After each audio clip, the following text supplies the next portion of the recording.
right, thanks, Ryan. We welcome you to the last game of the decade at Assembly Hall. We get a full slate of hoops underway with a Big Ten opener for Michigan and Indiana. When they met here last season, Michigan needed overtime to pull out the victory.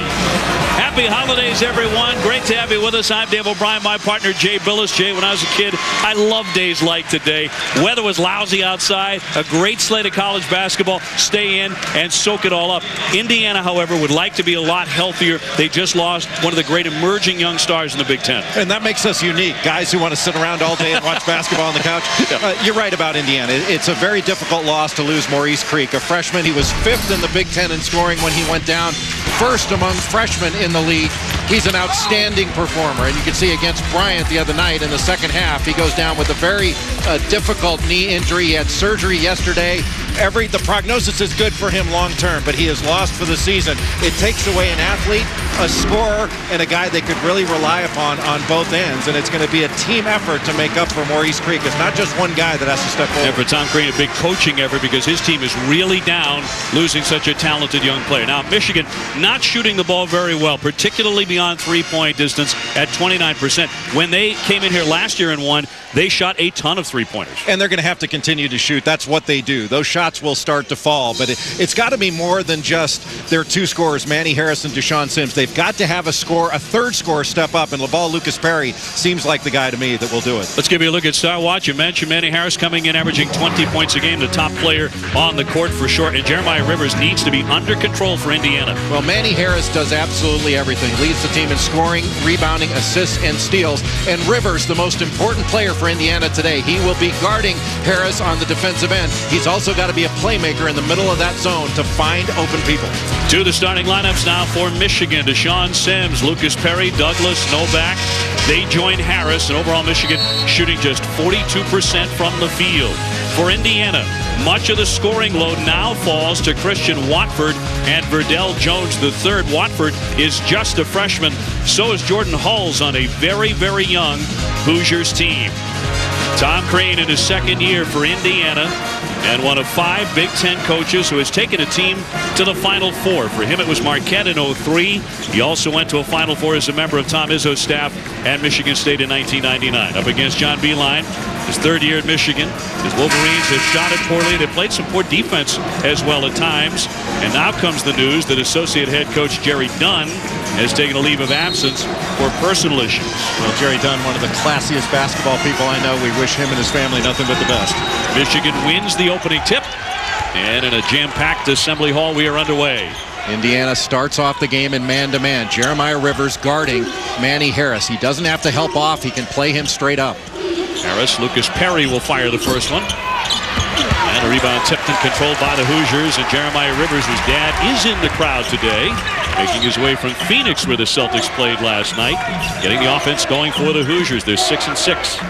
Off of a miss, Michigan will play man-to-man. They like to get into that 1-3-1 zone after a dead ball or after they make a basket. Rivers with the misfire, and here comes Harris out of the pack. The Wolverines at 6-5. Kind of an easy Big Ten schedule for them at the beginning anyway. And underneath the iron and off of the rim, Stu Douglas trying to make a nifty pass, a little too fancy. And Douglas had Lucas Perry wide open for a 3 out top. He just missed him. Richard hands it back to Verdell Jones. Off the back iron. An early start here, just after noontime. And Michigan in control. The Wolverines have been out-rebounded throughout the season. And only one regular over 6'8", a big reason why. Harris dishing down low. Here's Sims, his first move, left it short. Sims goes for the turnaround jumper. He's got to get to the basket. He's only shot 32 free throws on the season. He's got 5 more three-point attempts than that. He did a good job of driving to the basket when they played at Kansas. I think he's got to continue that playing against Tom Pritchard. Indiana, when they met last year on this very court, built a 20-point lead, but could not hold that as Michigan came storming back into some big three-pointers and won that ball game on this court. Michigan switching off on Watford, now the leading scorer for this team, a very talented freshman. A member of Indiana's top 10 recruiting class gets them on the board. And certainly with the loss of Creek That's going to sting them all season long. But Watford now, the 6'9" freshman, with a lot more pressure on him to put it in the basket. A little 1-2-2 3/4 court pressure, not to get a steal, but to slow down Michigan. Now all of a sudden they haven't even started their offense. Only 15 seconds left on the shot clock. That means Indiana has to play less defense, back into a 2-3 zone. Shot clock now at 7. Sims open underneath, takes a hit. He's fouled by Pritchard. Crowd didn't like it. They didn't feel there was enough contact to merit the whistle there. Number 1 on Tom Pritchard, the 6'9" sophomore. And you have to play with the principle of verticality in mind, and a little bit of a nickel dimer, as my good friend Bill Raftery would say. But it gives Michigan a fresh clock to operate with and gets Indiana back in man-to-man. Amazing how we bring up Bill Raftery's name right at New Year's. Here's Harris in the lane off the fake. He wouldn't be at a noon game tomorrow, would he? Sims with a nifty move as he wriggles free. So that's where Deshaun Sims can really have a huge impact on this game, and that is driving to the basket. Thrown away by Rivers. Another look at Sims underneath. Deshaun Sims facing up, and I think it's going to be very difficult for Tom Pritchard to move his feet and stay in front of Sims when he puts the ball on the deck to drive it. John Beilein says as he goes, that's how Michigan will go. I think that's true. But there's so much pressure on both Manny Harris and Deshaun Sims to score. Somebody else has to step forward, whether it's Zach Novak, Stu Douglas, Laval Lucas Perry. Last year, Lucas Perry had 18 points in this building, and Michigan was able to win here for the first time in 15 years. Shot clock again down to 5. Lucas Perry gives it up. Shot clock at 2. Douglas jumps and loses it. Slapped away, comes to Sims under, and he'll lay it in and get fouled as well. Wait a minute. They had a shot clock violation. Shot clock violation, so he could not beat it. And Michigan kept the ball on the same side of the floor that entire possession. That was not a good offensive possession for Michigan. If you don't move that defense, whether it's zone or man, you are going to have an awfully difficult time attacking it. 1-3-1 right now. The guy that Indiana wants to attack is Deshaun Sims. They can't just let him stand there. Errant pass intended for Rivers. Here's Douglas in front of the pack to stuff it in. You turn the ball over, and all of a sudden Michigan gets to score an easy basket. A team that has been struggling a bit offensively doesn't have to go against a set defense. That was not a very good pass by Christian Watford. They want to post in the middle against Deshaun Sims to engage him, and then they can either attack the middle or the sides. Good pass. Zip pass for Jones. Yes, and he was wide open for 3. And that was all because the middle had been engaged. Deshaun Sims was having to guard Jeremiah Rivers in the middle, couldn't get down there. They reversed the ball, wide open 3, stepping into it. Indiana by 1. 2-3 zone. That middle is going to be open. Novak on the outside. Drains it. A 3-pointer. You get the ball into the middle to Lucas Perry, immediately kicks it out, and you get an open 3. And it's not rocket science. That middle is where you need to attack when you get against a zone. The middle and the baseline.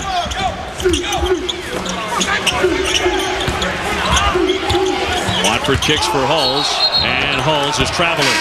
So Indiana gives it back, and we have a timeout. Michigan leading it by 2 over Indiana here at Assembly Hall in Bloomington.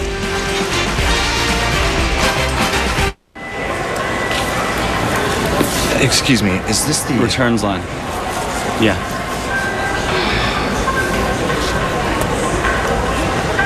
Didn't get the 3G coverage you wanted this season? There's a map for that. To get 5 times more 3G coverage than AT&T, hurry into the Verizon Wireless Go Red Save Green event, where you can get 50% off select 3G phones like the Moto Rival, LG 8360, or the Samsung Omnia for just $24.99. Verizon Wireless. Could switching to Geico really save you 15% or more on car insurance? Is Ed Too Tall Jones too tall?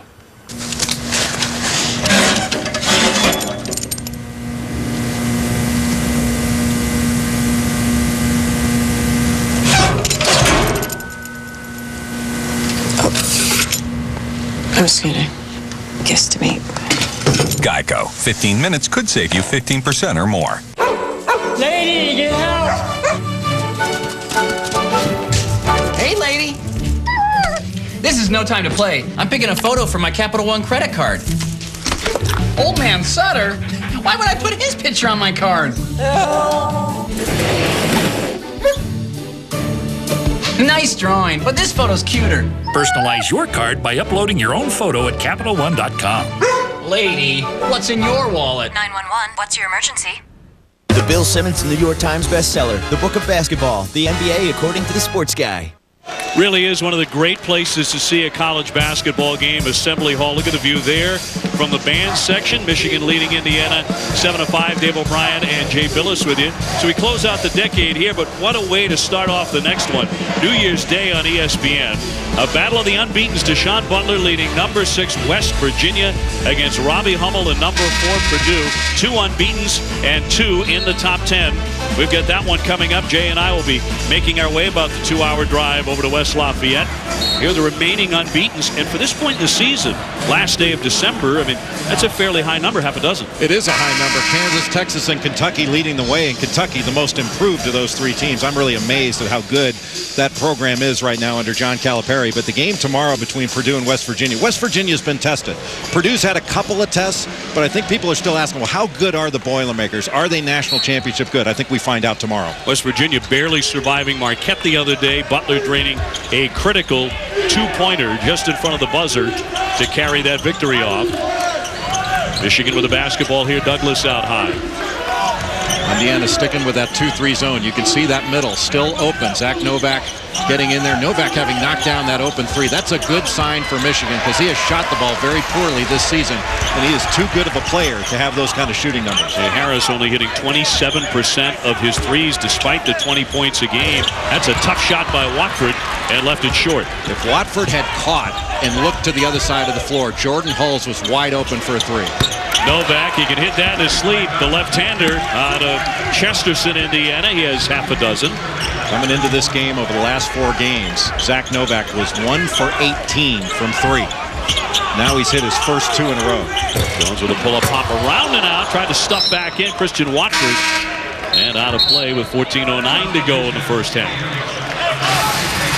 Zach Novak has been playing the 4 spot. This is a small Michigan team.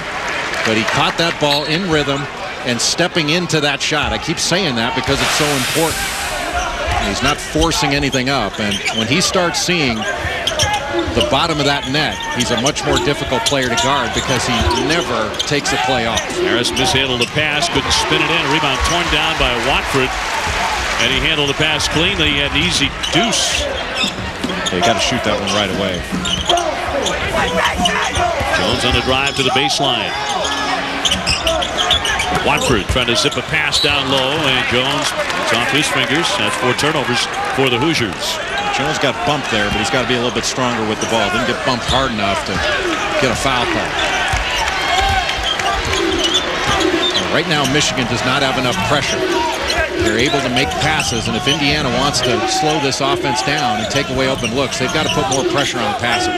See how Perry can stand, face everything.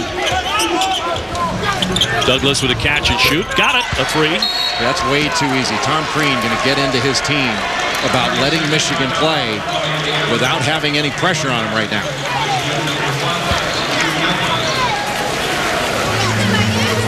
When they make a catch, everything pretty easy. Little exchange, little screen down toward the corner by Laval Lucas Perry. And nobody really gets a hand up. And when you get good shooters like Douglas and Novak, Manny Harris, when they're able to get shots in rhythm, when they get their feet set, forget it. They're going to make them. Look at this. Last January 7th when they played here, Michigan attempted 40 3-pointers out of the 61 field goal attempts. Yeah, people say sometimes, Dave, well, that's too many. That's too high of a percentage of 3s relative to 2s. And that may be true if you're not making them.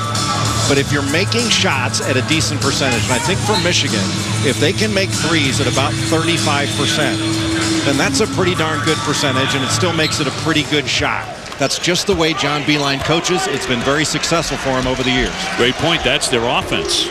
Yeah, that's what they do. And you can sit and talk about whether it's the right thing to do, but it has certainly been extraordinarily successful over the years. Nice touch by Watford, the 6'9" freshman out of Birmingham, Alabama. He has 4. You can see Indiana trying to get the crowd into it a little bit, but it's almost as if The Indiana faithful was also shocked by the loss of Maurice Creek, and there's a foul in the lane with 12:49 to go in the half. Good attack of the pressure by Michigan. Instead of just getting the ball over half court and setting up their offense, they attacked that pressure to score, and that's what you have to do. You have to punish teams for pressing. You know, one of the things that affects an atmosphere this time of year, Dave, is students. You know, students are all at home right now because of Christmas break. And it's always the best time to play on the road during the holiday break because you're not playing against students. There's the Indiana Alumni Band. They're all fifth-year seniors. Well, a lot of them are seniors. We know that. We know that's true. They're AARP seniors, but I had a chance to talk to some of them during the before the game, and they play twice a year, one football game and one basketball game, and they are having an absolute blast. It doesn't look like it right there, but that is a more fun group than it looked like just there. Also up top for Devin Dumas, who started most of the time last year. How about that move on the baseline by Watford, and he'll go to the line. He's fouled with 12:37 on the first half clock. You get that ball into the middle, and all of a sudden you're engaging three defenders, and that puts Manny Harris all by himself having to guard two. You know, Stu Douglas watching the ball instead of dropping back and covering the baseline. That's exactly what Indiana wants to do against this 1-3-1. It seems tricky, but it's really not that hard to solve if you're strong right spots. Fouling on Manny Harris is first. Watford couldn't complete the three-point play, but he has started all 13 games for Tom Crean. Indiana back to man-to-man. Long one, Novak. Got it! We're seeing a different Zach Novak in this ball game relative to the way he has been shooting the ball. Already 3 threes in this game. Good pass. 9 points. Here's Dumas. Yes. Now, he was Indiana's top scorer last year. Has yet to start a game this season, but he gets them awake at Assembly Hall for sure. Douglas finds Gibson. Knocked away. No foul. Hulls leading to break. It's Watford again. And a blocking foul against Michigan. The pace heating up because the Hoosiers have come to light. Harris with his second foul. When we come back, we'll discuss how you, the fan, can decide each school's player of the decade. The Lincoln Wish List sales event is ending soon. Don't miss out on short-term 27-month leases from Lincoln on the latest in luxury and technology. But hurry in for these special 27-month leases because it's the final days of the Lincoln Wish List sales event. Now, lease a Lincoln MKZ for 27 months for only $329 a month at your Lincoln Mercury dealer. The Lincoln Wish List sales event ends January 4th. Junior Candy Sundae with M&M's, huh? Yeah, man, I got mine with Oreos. Yeah. Oh, speaking of which, last week I brought a date here. Oh, nice. This is how cool she is. Everything she orders is off the everyday value menu. Ooh, that's good. So I'm like, convenient. Well, you're a cheap date. And she was like, excuse me? Oh, I'm sorry. I think she's hard of hearing. So I'm like, you're a cheap date. The everyday value menu at Sonic. Value knows no time of day. So drive in anytime for small tots or grab a delicious chicken strip sandwich. Sonic's everyday value menu. Served all day, every day, starting at just $1 each. Right now at Joseph A. Bank. Buy a suit, get 2 free. Just buy 1 and get 2 suits absolutely free. That's every suit in the store. Buy 1, get 2 free. No exceptions. Quite simply, buy 1 suit and get 2 handcrafted suits absolutely free. Now through Saturday at Joseph A. Bank. Well, combined, Indiana and Michigan have already attempted 7 threes. They've only missed 1. Michigan with the upper hand by 5, 17-12. ESPN's College Basketball Encyclopedia brings you this Sports Nation poll. who's Michigan's and Indiana's best player of the decade. We'll provide the results in the second half. Michigan's best player of the past decade, well, a couple of these guys are playing in this game, and Manny Harris and Deshaun Sims. Yeah, the best player is going to wind up being Manny Harris. I think if I had to vote for this, I'd vote for Lavelle Blanchard, an Ann Arbor kid who grew up right down the street from Chrysler Arena. But I'll tell you, he had a terrific career and did an awful lot for Michigan basketball. How about for Indiana? Who would you choose? Well, I'd probably go with Jared Jeffries, Big Ten MVP. You know, A.J. Guyton, an MVP as well. D.J. White, a Big Ten MVP. But I would probably go with Jeffries because of what he did for this program, taking them to the Final Four in 2002. Now, John Beilein likes the way his team is shooting the ball early on. Their first 5 Big Ten contests, Michigan gets Indiana twice, Penn State, and Northwestern.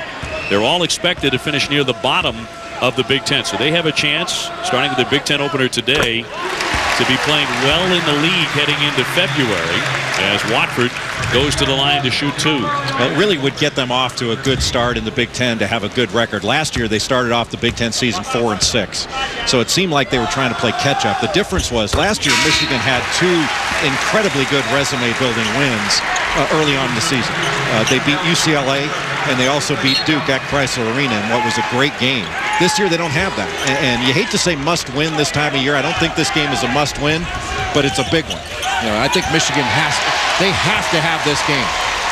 Stolen away from Vogrich, and here's Rivers. Dumas off the stutter step. The dish underneath and blocked away by Gibson. And it'll be back over to Michigan. Well, Michigan was able to block a shot and save a possession right there. A good save. But this Michigan team has to get better defensively. I think we've all spent a lot of time lamenting how they're shooting the ball poorly, and that's been true. They're better shooters than they've shot the ball. But their defense has not been good. Against good teams, they're giving up over 50% from the field, and they're giving up 50% right now to Indiana. Gibson with a great job to tap that one out and keep it alive, the 6'10 senior.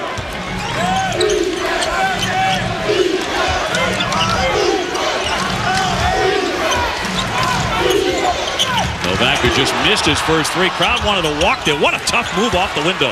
Zach Novak is having his best game of the season thus far. It's not just how he's shooting the ball, but the young man is always moving. As 11, Rivers gives it up. Morris on the spin, lays it in. How about that play by Darius Morris, the freshman from Los Angeles? Had perhaps his best game when we saw him last week at Kansas. Had 9 points, 4 assists, didn't have a turnover in 23 minutes. Biggest lead of the day for Michigan, coming up in the midway point of the first half from Assembly Hall. Last game to be played in this decade in this building.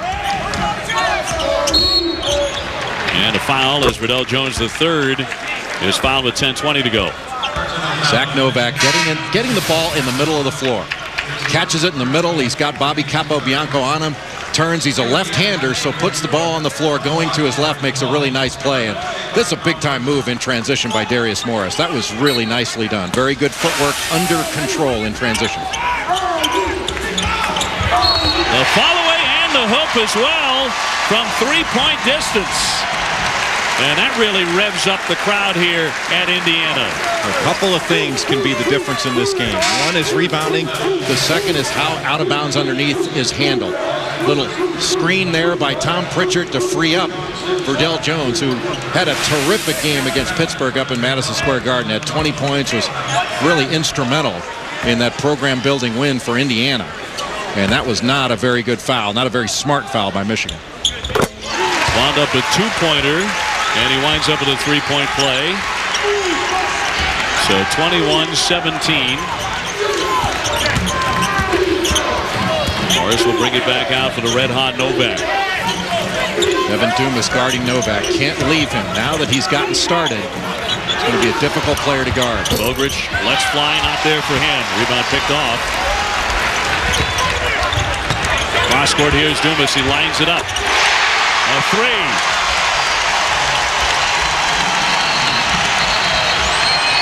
Timeout, Michigan. And a big chunk of that lead disappeared just like that. Dave, one of the downsides of taking so many threes, 26 threes a game for Michigan, is that means long rebounds.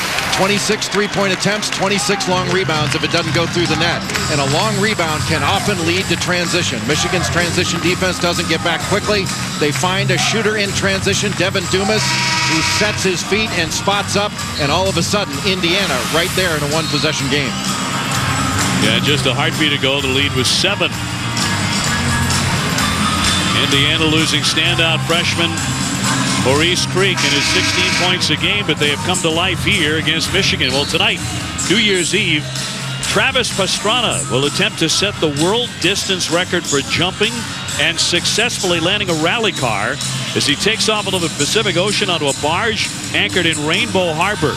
Who hasn't done that? Tonight, on New Year's Eve, a car will fly. Red Bull New Year, no limits on ESPN. Remember when Evel Knievel jumping over a few buses was kind of the big deal? Sure. They've ratcheted things up in the years since Evel Knievel. I think so. 11 o'clock tonight. And a full slate of terrific college basketball leading you up to that. Got to watch backdoor out of a timeout. Or they were looking for it. Wild bounce pass by Morris to Sims. He was intending to get it down low. That's 5 turnovers for Michigan.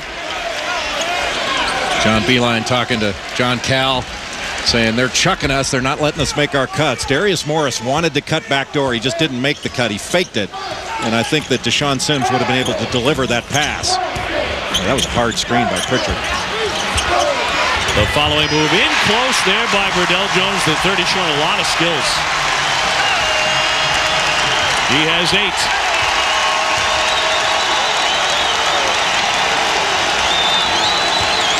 It is starting to get noisy here in Indiana. A lot more pressure on the ball right now for Indiana. The defense has been ratcheted up.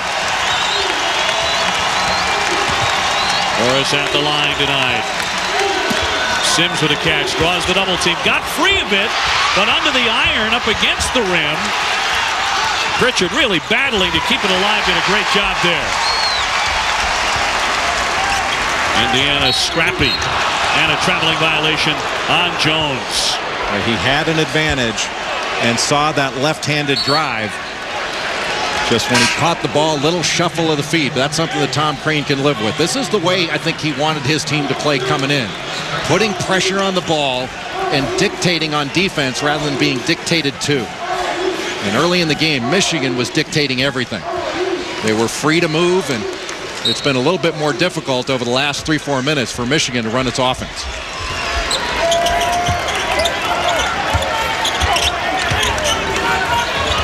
The catch and shoot, and Sims didn't touch anything. On that wing, not there for him. Here's Pritchard on a run out. Dumas, a long one. A nice play by Vogrich. Kept it alive for Lucas Perry. There's Wright, and knocked away by Pritchard on a great block. And now Douglas tips it away and steals it for Michigan on the other end. A little bit too frantic for Indiana after a great play. You don't want to just throw that ball away and give Michigan another chance. Well, there have been some great plays in this game. That was terrific by Vogrich to go after that ball. If that play would have been completed, he should have gotten an assist on it. Sims almost threw it away. Gets it back in the corner. Doubled up once again. Virtually every time he touches it. And Vogrich is over the back. A foul against Michigan. Let's give you a couple of looks at the block by Pritchard. We've had some play-saving blocks in this one, and Tom Pritchard, left-hander with that left hand, knocking that ball away and saving a bucket for IU.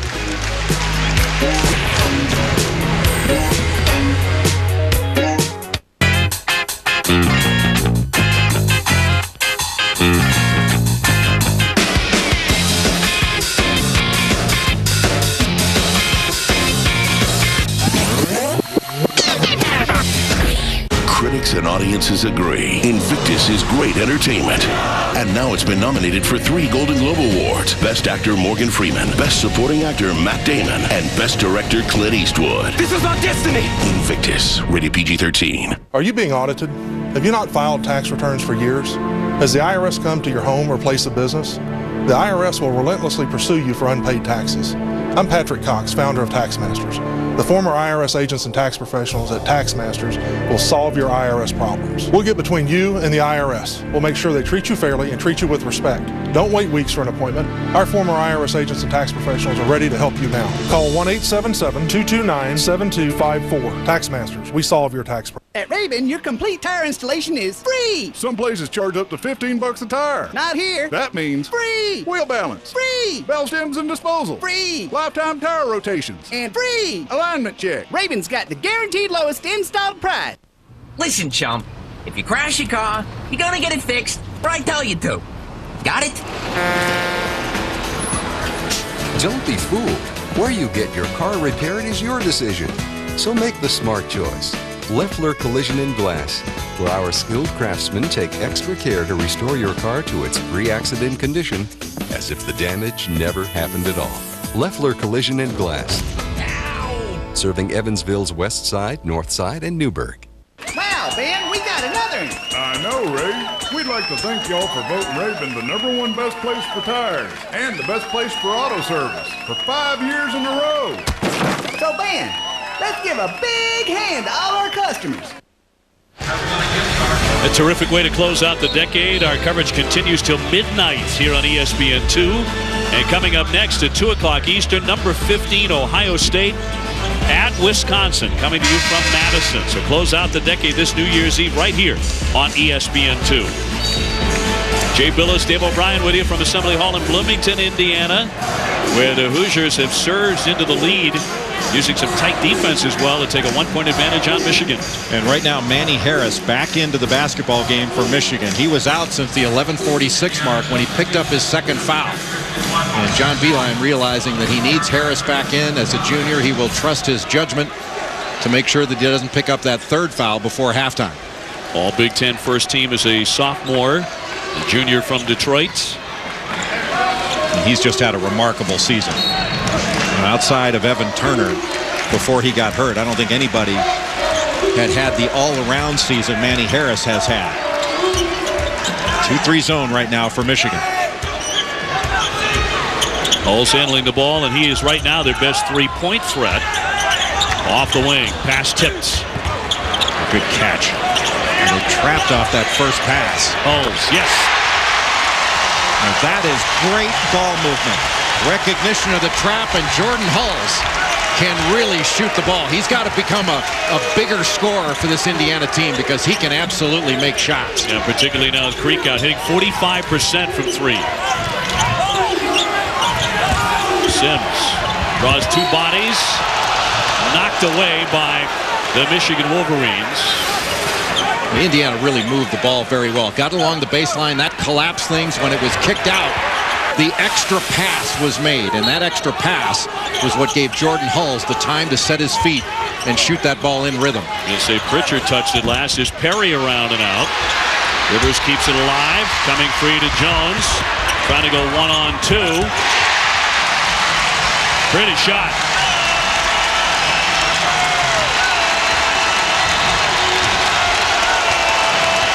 Indiana with their biggest lead of the day.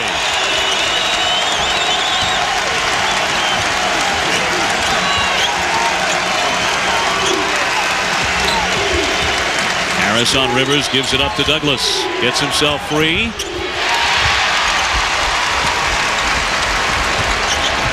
Rivers pushing tempo, Hulls in rhythm, and missed that one badly. Maybe a little bit too early on the trigger on that one. He can make that shot, obviously, and if it goes in, everything looks good. But that might have been one to pull back out and make Michigan guard. I'll tell you, Manny Harris awfully close to picking up his third foul, going over the back a little bit earlier. He's got to be smart. You know, it wouldn't be a disaster to pick up your third foul before the end of the half, but it would certainly make you less aggressive. Indiana's on a 13-0 run. Michigan with the ball. Look how much further out Michigan's running its offense now than it was earlier in the first half. You know, you make the passes longer for Michigan, you can help disrupt the timing. Shot clock down to 11. Harris trying to get involved in the offense, and Rivers blocks it away. He read that move perfectly. 9 on the shot clock. Well, the help from Tom Pritchard allowed him to catch back up. His dad Doc Rivers, head coach of the Boston Celtics. Just a really good individual play right there by Jeremiah Rivers, who is a terrific individual defender. Very strong and a good athlete. He doesn't have to help off at all. Douglas way downtown. And here's Jeremiah. Doc was with the Celtics in Phoenix last night where they lost, and then made it here for a noontime tip in Bloomington, Indiana. What a great player Doc Rivers was when he was at Marquette, and also in the NBA with the Atlanta Hawks.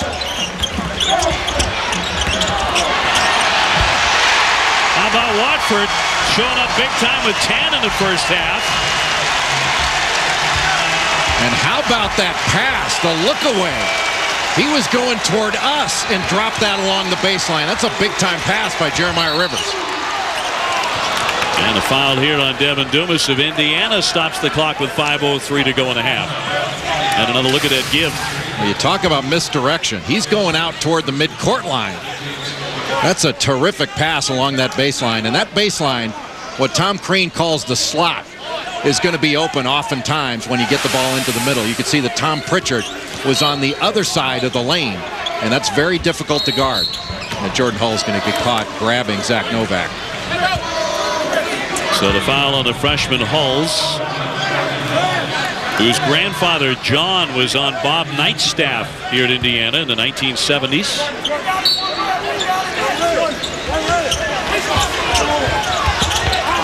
Sims off the inbounds, working on Pritchard. Oh, that's a pretty shot. Sean Sims has a world of ability, and when he attacks, he's a terrific basketball player. Can't just settle for jump shots. I think he's got to go right at Tom Pritchard.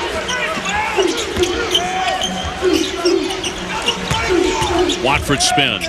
Here's Dumas outside, lofts it up there. Rivers went high up to the board, kept it alive. What a rebound.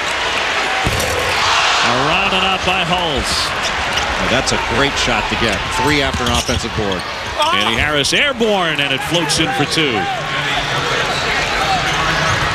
So Michigan back within 4. Michigan sticking with man-to-man. Usually after a made field goal, they would go to that 1-3-1. Lucas Perry fouling Rivers. They called a foul on the screen by Pritchard, leaning into it. Yeah, foul will go against Indiana then, and Tom Pritchard, and that's his second. Whenever you set a ball screen, you can't move and lean into it. You know, Jeremiah Rivers took off before the screen could get there. That's not Pritchard's fault. He can't fix it. You certainly don't want to pick up a foul there and take the basketball out of your team's hands. Now Rivers actually pointed himself and said, that's my fault. It was his fault. He took off too early. Novak. That's badly off target. Yeah, right. Kicks it back out. Here's Douglas. So you got to be strong in the Big Ten. Novak with another miss, and it's up and over the backboard. So 29-25 Indiana. And Deshaun Sims helping to cut for the 6'8" senior.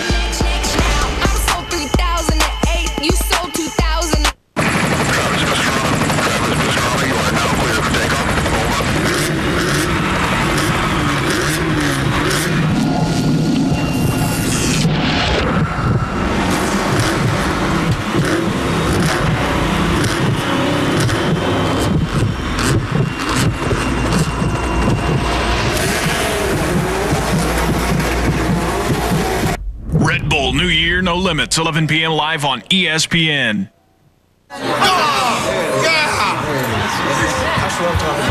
Hey.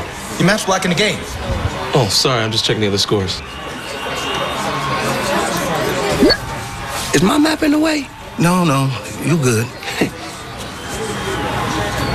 To get 5 times more 3G coverage than AT&T, come to Verizon Wireless, where you'll find smartphones under $100, like the BlackBerry Tour, Droid Aris with Google by HTC, or the new BlackBerry Curve for just $79.99. Verizon Wireless. Are you one of the millions of people struggling to learn a new language? Well, thanks to our breakthrough software called Rosetta Stone, learning a new language is now incredibly easy and a whole lot faster. I've probably learned more in the first 2 weeks than I have in months of taking formal classes. Rosetta Stone is so fast and effective, it's used by the U.S. State Department, NASA, the U.S. Army, and Fortune 500 companies, and is the world's leading language learning software. It's almost like having your own person there teaching you, your own private tutor who is just very relaxed in your home with you, sitting there teaching you the language. Rosetta Stone is the fastest way to learn a new language. And to prove it, we'll send you our amazing demo CD, absolutely free when you call. This really is a great program.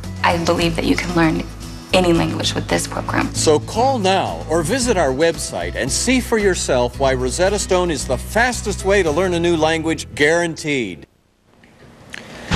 Ryan Burns studio coming up on the UPS Halftime Report. I'll be joined by Doug Gottlieb and Jay Williams. Final day of the decade, we take a look at the best from both Indiana and Michigan. Who is the player of the decade? Plus, we go to the whiteboard to see why Gonzaga and Matt Bolden have been so successful early on this year. In addition, the boys discussed the controversial ending last night, Cincy and UConn. All coming up. UPS Halftime Report. OB and Jay, we'll see you then. All right, thank you very much. Look forward to that. Michigan looking forward to dropping some threes. They started out red hot, Jay, but have gone 0 for 7 since. And the difference, in my judgment, has been pressure. You know, the first few minutes of this ball game, really the first half of the first half, I don't think that Indiana got very much pressure defensively on Michigan. The last few minutes, their defensive pressure has been much, much better. This game has turned back in Indiana's favor because of their defensive pressure more than anything. 14 on the shot clock. Here's Watford. And rebounded away by Novak in Michigan. In possession here, trying to pick up their 7th win of the season. As you said at the top of the show, this is a game the Wolverines cannot lose. Yeah, you hate to say must win, but I think they have to have it. You know, they've not gotten a win yet that would impress the selection committee. I mean, every win they've had has been against a losing team. And they've had some opportunities to get wins, not only at the Old Spice, but you know, they played at Kansas. You certainly don't expect to win at Kansas. It's a very difficult place to play. I mean, there's a reason why Kansas won 50 in a row there. But they never really had a chance to win the game. Here's Novak open for a split second, but too long. And after starting out 3 for 3 from three-point distance, he's missed his next 4.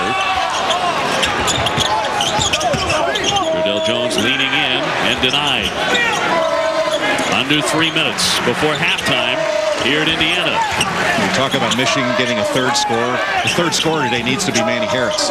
He's only got 2 points. He's 1 of 4 from the field. He has not played well. Jones swooping in, and that's going to be goaltending. Count that basket. Cordell Jones is having another terrific game. He can put the ball on the deck going left and then spins back in, gets in the middle. And that ball maybe just coming down a little bit, but shows you what kind of athlete Deshaun Sims is.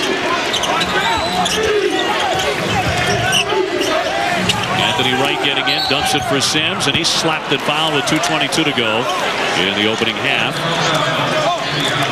Capital One Bull Week continues on ESPN later today. 2 more games. First at 3:30, the Navy Midshipmen take on Blaine Gabbert and Missouri in the Texas Bowl. Then at 7:30 Eastern, Frank Beamer's 11th ranked Virginia Tech Hokies face Lane Kiffin's Tennessee Vols. That's the Chick-fil-A Bowl. Capital One Week on ESPN and ESPN360.com later today. Sims at the line. 78%. Novak with a weak side rebound, keeps it alive for Michigan. Zach Novak never takes a play off. And he averages close to 5 rebounds a game. And out of that second slot, he just outworked Indiana. Traveling. Sims trying to pass out of the double team. 6 turnovers for Michigan. And Michigan is a very good passing team. Maybe the best passing team in the Big Ten. But for this team to only have 25 points, it's got to run better offense. They are better than they have played this year.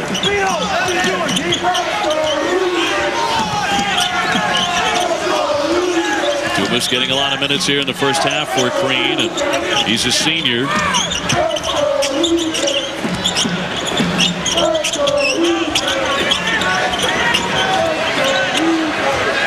Rivers will set it up now. Shot clock inside 10 seconds for Indiana.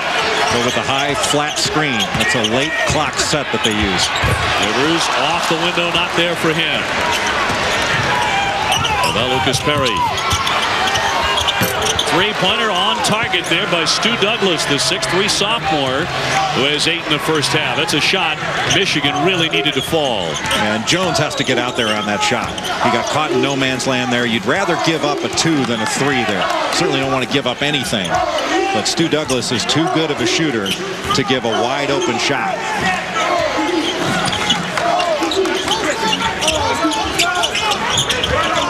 Dumas up top, lets it fly.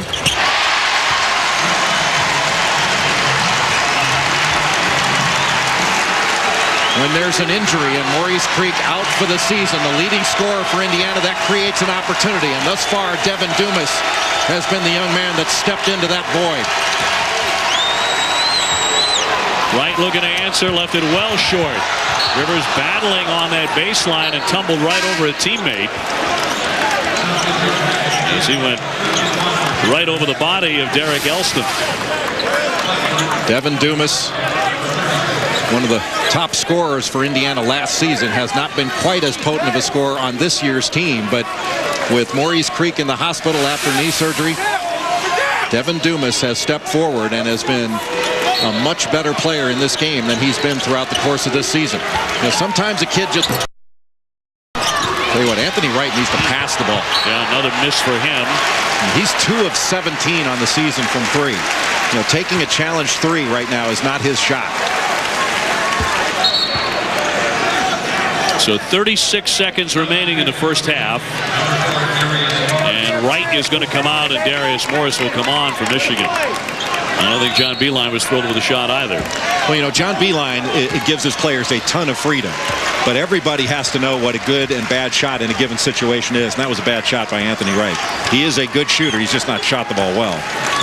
So Indiana will head to the locker room with a lead over Michigan in a game that went right down to the final seconds in overtime last year before Michigan pulled it out. They can take it down to about 3 seconds left on the shot clock. Rivers down the lane. Knocked away from him. They try and save it on the baseline. 4.6 seconds to go. And Michigan. That's a lot of time. Michigan should be able to get the ball down court and get a good shot. You can get a layup if you catch the ball. Indiana wants to make Michigan catch it going back toward Indiana's basket. Morris the guard to bring it across quickly. 1 second to shoot it. Knocked away by Rivers. They never get the shot away on the steal by Jeremiah Rivers. Manny Harris was really shut down in that first half, wasn't he? Averaging 20 a game, just 2 points for the leading scorer in the Big Ten, Manny Harris. And so at the break, Indiana leading Michigan 34-28 here at Assembly Hall. Now we go to Ryan Burr, Doug Gottlieb, and Jay Williams for the UPS Halftime Report. All right, OB, so a 6-point game, the marathon underway, 6 games. A very happy New Year's Eve to you. I'm Ryan Burr, along with Jay Williams, who's graced us with his tuxedo, and Doug Gottlieb, who found the first thing that he found in his closet. Throw it on, but nonetheless, we are here for all the way to midnight tonight, so it should be a lot of fun. It is the final day of the decade, of course, so it's only right that we look at some all-decade teams for the teams playing in the game right now. So we start with Michigan. Who is the best player of the past decade? Blanchard, Harris, Sims. Your selection, Jay Williams. Well, I would have to say Manny Harris as of so far. He's had a great end of the year, but how could you leave off Jamal Crawford? I know he's suspended for half of the year, but played 17 games, averaged around 19 points. I mean, and the kid gave us 27 when I played against him in school. He's really good. Definitely the richest player if he was on that list. Let me just say, Michigan fans like, All right, well, let's Doug, get on to a new decade. All right, well, let's get on to Indiana, Doug, as we take a look at their past decade, which has had some highs and some lows. So what do you think? I'd go with Jared Jeffries. Let him do a Final Four, Big Ten Player of the Year. You know, I think his legacy has been diminished by the knee injury in the NBA and the fact he came out too soon.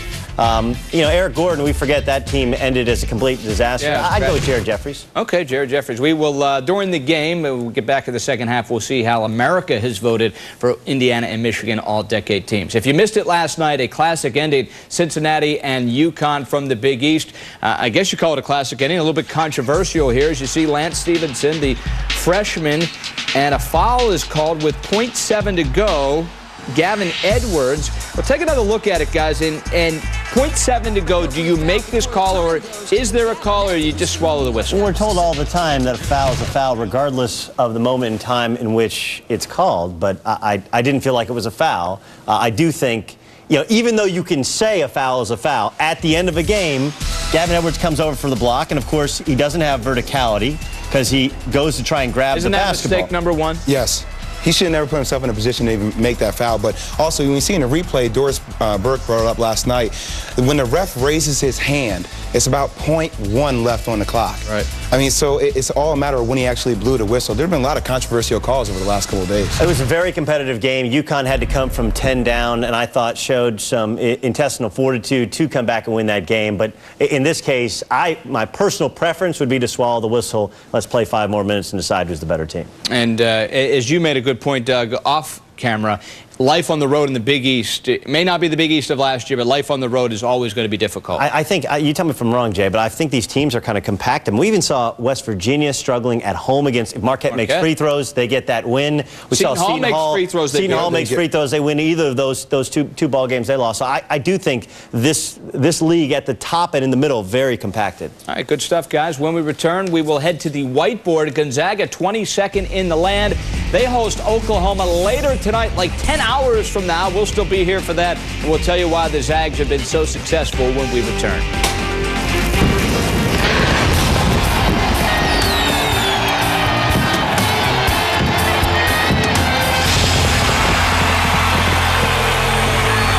New computer started out fast, really fast, but now it's only kind of fast. Hold on, let me check my email. It's not loading. Let me try this again. If your computer doesn't run like it's supposed to, if your internet connection is unreliable, even on a so-called fast connection, even if your brand new computer isn't as fast as it ought to be, you might not have any real problem at all. FinallyFast.com free performance test will immediately diagnose any hidden problems and show you how to get more speed on any computer. Plus, FinallyFast.com provides you the software you need to get your computer up to peak performance by getting rid of all the nasty junk files, spyware, adware, and registry errors that make even the best computers freeze and crash. Find out why Ascentive has been featured in Newsweek, Forbes, and the Wall Street Journal. You could save hundreds, even thousands of dollars by taking the Finally Fast performance test first. I'm booted up. What's that URL I should look at? FinallyFast.com. Hey, my computer's fast. Finally. FinallyFast.com. You're in great shape. Look at yourself. Kick back in your recliner with the chips, the dips, the cheese doodles, those tiny hot dog things. You have to stay hungry. Because you're not just a fan. You're a Big Ten fan. No bathroom breaks, no walking the dog, and leave it all on the couch. But never, ever, ever leave the couch. Ever. Because this is our house. Well, technically it's your house. But you get the idea. Nunning Heating, Air, and Refrigeration offers free estimates on new equipment, including geothermal systems, hybrid heat split systems, and the super efficient Carrier Infinity system. Call Nunning today about Carrier. Turn to the experts. Papa's in the house. When Papa's in the house, the holidays are even better. Your pizza is amazing. Get a large one-topping pizza for just 99 cents when you buy any large specialty pizza for $16.99. Always made with 100% real cheese. And better cheese means better flavor in every bite. Get more out of your holiday fun. Better pizza. Nunning Heating, Air, and Refrigeration offers free estimates on new equipment, including geothermal systems, hybrid heat split systems, and the super efficient Carrier Infinity system. Call Nunning today about Carrier. Turn to the experts. This halftime report is delivered by UPS. Seize new opportunities at ups.com/whiteboard. Just over 11 hours from now into the new year, the new decade, you can see we're at halftime. Michigan and Indiana 6-point game. The rest of the games on the schedule today as we work all the way up to midnight tonight. Now, Gonzaga is the nightcap in Spokane as they host Oklahoma, and their opportunities of the game have come frequently for Matt Bolden. Doug Gottlieb now goes to the UPS whiteboard to show us why their offense has been so flexible. Gonzaga is not only an efficient offense, they're a very diverse offense. They like to spread the floor and use their scoring weapons in ways in which they singularly can be effective. If you look at Stephen Gray, he's good off of ball screens. He's good coming off of screens. Matt Bolden's better in transition. Robert Sacre, when everything's going on around him, gives them a unique low-post presence. That diverse offense is used perfectly as we look at the UPS whiteboard. In this particular set, the ball is intended to get to Stephen Gray in the corner. But in order to get it there on a ball screen, they use Dimitri Goodson as a decoy. He throws the ball back to Elias Harris, who then throws the ball down the line to Stephen Gray, and Gray comes off a ball screen and ends up getting an open shot. This false movement, this fake action, ends up softening up the defense so that when a ball screen comes, he's able to turn the corner and hit a jump shot. Keep an eye on those shooters on the weak side, spreading the floor. Here in transition, the ball goes inside to Robert Sacre. Again, movement, keeping the floor spread. Now you have a one-on-one action inside. And then Matt Bolden in transition. This is where he's at his best, scoring while facing the basket, not necessarily coming off screens. The genius to Mark Few, the last 10 years have been magnificent in Spokane, is not any one set or not any one offense. It's a pragmatic approach. Find your scores and then find ways to get them off offensively. This opportunity of the game is delivered by UPS. Find your opportunities at ups.com/whiteboard. Indiana up 6 at the break. Verdell Jones, a big reason why. He's got 12 for the Hoosiers, 34-28. We are back after this quick timeout. Most uncertain times, there are some things we know for sure. There will still be weddings, still be babies, and still be bright futures. That's why New York Life has been helping families plan for the expected and unexpected for 164 years. Backed by the highest ratings for financial strength, we're safe and secure, so you can be too. Give your family the gift of a secure financial future. New York Life, the company you keep. Darth, you're up. Hold on, I'm at CapitalOne.com picking a photo for my credit card. Here's one from my prom. Oh, what memories. How about one from our golf outing? I know. Maybe one of my firstborn's son. Dad, Mom says the boys gotta go. Personalize your card by uploading your own photo at CapitalOne.com. What's in your wallet? Get your career cooking. Literally. With Le Cordon Bleu training. You could train as a culinary professional and work at restaurants, resorts, bakeries, catering companies, and more. Call now for a career guide. Free.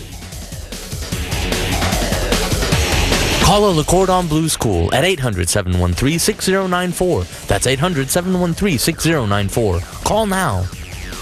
Hey, Greeny, you know my favorite weekend of the year is back. Yes, I know, Golic. It's ESPN The Weekend, presented by Dick's Sporting Goods, the ultimate sports fan getaway at Walt Disney World Resort in Florida. Get up close and personal with the biggest sports stars and your favorite ESPN personalities, from Spurrier and Schilling to Scottie Pippen and Pluto, too. For more details, including special travel packages, visit ESPNTheWeekend.com and book your trip today. ESPN The Weekend, presented by Dick's Sporting Goods, February 25th through the 28th.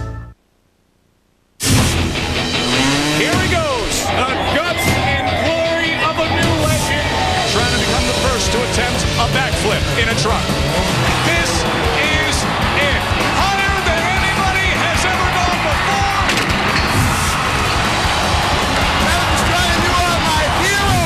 Oh boy. The challenge is going to be figuring out how to make it happen. You can't mess up with the car. Red Bull, New Year, no limits. New Year's Eve on ESPN. Welcome back to the UPS Halftime Report. Ryan Bird, Jay Williams, Doug Gottlieb, UPS Halftime Report at the Bell Helicopter Armed Forces Bowl, Houston and Air Force. And there he goes, Asher Clark, as Air Force takes the 7-0 lead. And Air Force in the Bell Helicopter Armed Forces Bowl, you think they have a little advantage here, guys? 21-3, that game over on ESPN. And just a reminder, the bowl games really start tomorrow. We're used to it, New Year's Day and the bowl games. And, of course, ESPN on ABC, your place for the granddaddy of them all. That's both the Rose Bowl, Oregon and Ohio State, and then the BCS National Championship game, Texas and Alabama. One channel, one place, one site, the Rose Bowl and ABC. Game we're watching right now, it's a 6-point game at the break. Zach Novak will need more of this in the second half. Michigan down 6, back with the second half from Bloomington after this final timeout. This halftime report is delivered by UPS. Seize new opportunities at ups.com/whiteboard.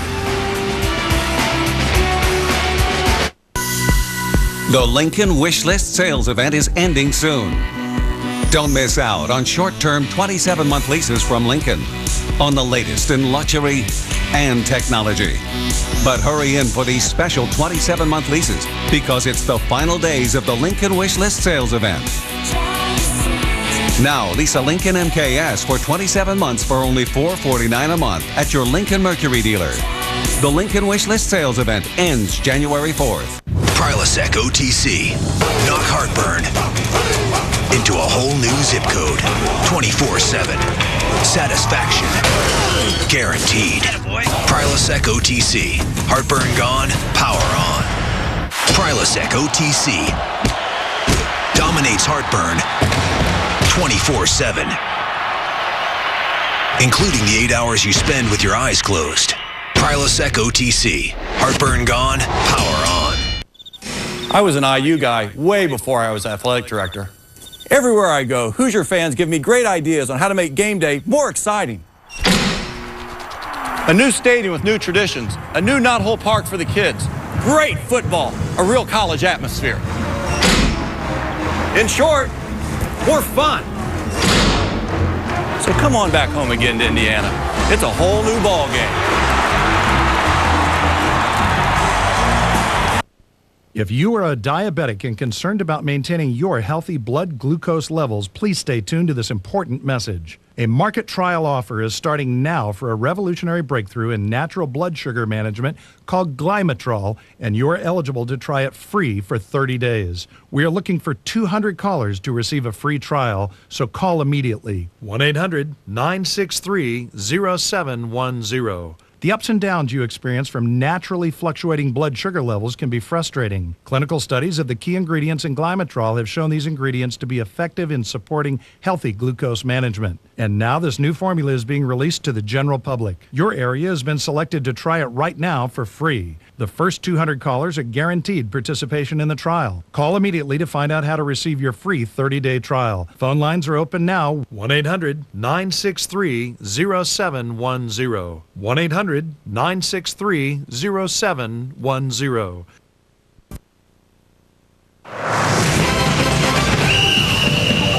Get ready for the showdown.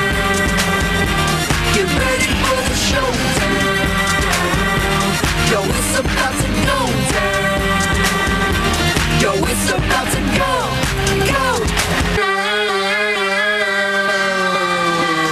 We welcome you back to ESPN's coverage of Big Ten Conference hoops as we close out the decade. Michigan facing Indiana from Assembly Hall in Bloomington, Indiana. Jay Billis, Dave O'Brien with you. It's amazing what a little tough defense or just a hand in the face will do. Michigan started out hitting all those threes, but then they went south. Yeah, Michigan got off to a great start shooting the ball, especially Zach Novak, but a lot of it had to do with the fact that they didn't have any pressure on it. The ball gets inside. Novak able to shoot, stepping into his shot, no hand up. In transition, nobody near Zach Novak. Steps into a wide open three. But in the latter stages of the first half, Indiana stepped up its pressure. A hand up on Stu Douglas.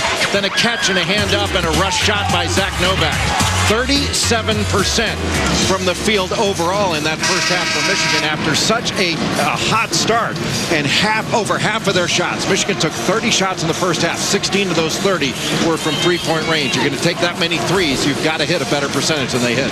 Novak hitting his first three, missing 7 in a row after that. The Hoosiers were down 8, but then finished the half on a 22-7 run to lead heading into the second half, 34-28. This is an Indiana team reeling from the loss of Maurice Creek, their outstanding freshman. He is done for the year with a fractured kneecap, but other people are stepping up. Pritchard can't get it on the reverse.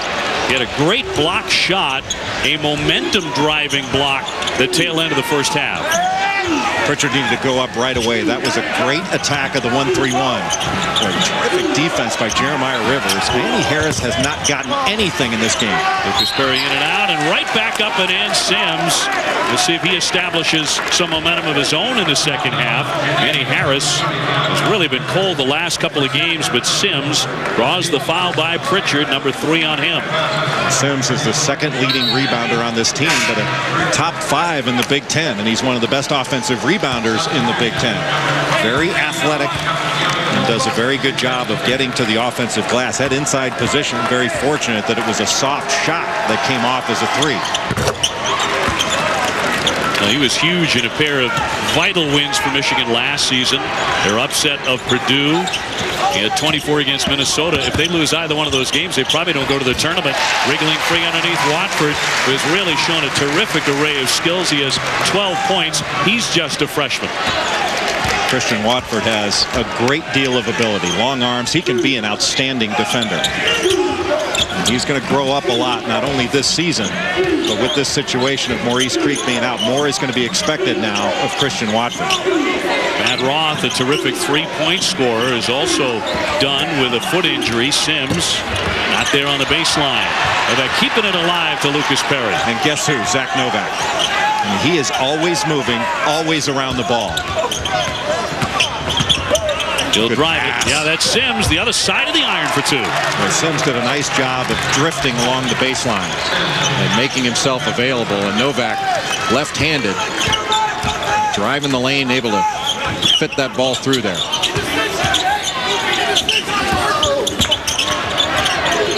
Cross court, here's Hulls. Got an excellent look. Lucas Perry pushing the tempo now. Here's Harris trying to get in the groove. A 3. When Michigan grabs a rebound, they've got so many guards on the floor. Perry gets the ball 90 feet from the basket, and he can initiate and bring it up himself. That really speeds your break, not having to make an outlet pass. Sims with the foul, 18:04 to go. Nice little drive and a terrific job going across the lane. That was a very good read by Deshaun Sims. And Manny Harris just setting his feet. Verdell Jones, too difficult to get out there and put any pressure on that shot because it was basically a 5-on. And this includes a full game against Coppin State right before they faced Indiana. Manny Harris, in 44 minutes, had scored a grand total of 7 points. He only had 5 against Coppin State. Very unlike Harris. That was his first game this season under double figures. And I don't think he'd had less than 15 in the game, let alone be under double figures. Man-to-man right now for Michigan.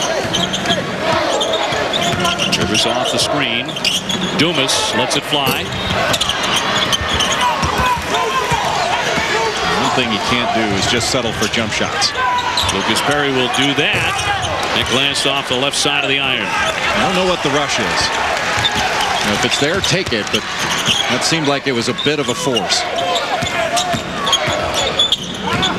Dumas has to go back to midcourt to retrieve it. Indiana, of course, a dismal season a year ago. They went 6-25, 1-17 in the Big Ten. And some key injuries early this season. Watford kicks it out. Jones back inside and draws the foul. Well, that's too easy for Michigan. Deshaun Sims did not play any defense on that last possession. Allowed Watford to catch it on the right side of the lane, then allowed him to catch it again. You know, he's just playing right behind him. And Manny Harris coming in to get that foul. Otherwise, it would have been an easy basket for Christian Watford. That's 3 on Harris. With a ton of time left here in the second half, Watford hits 83%, but it's in and out.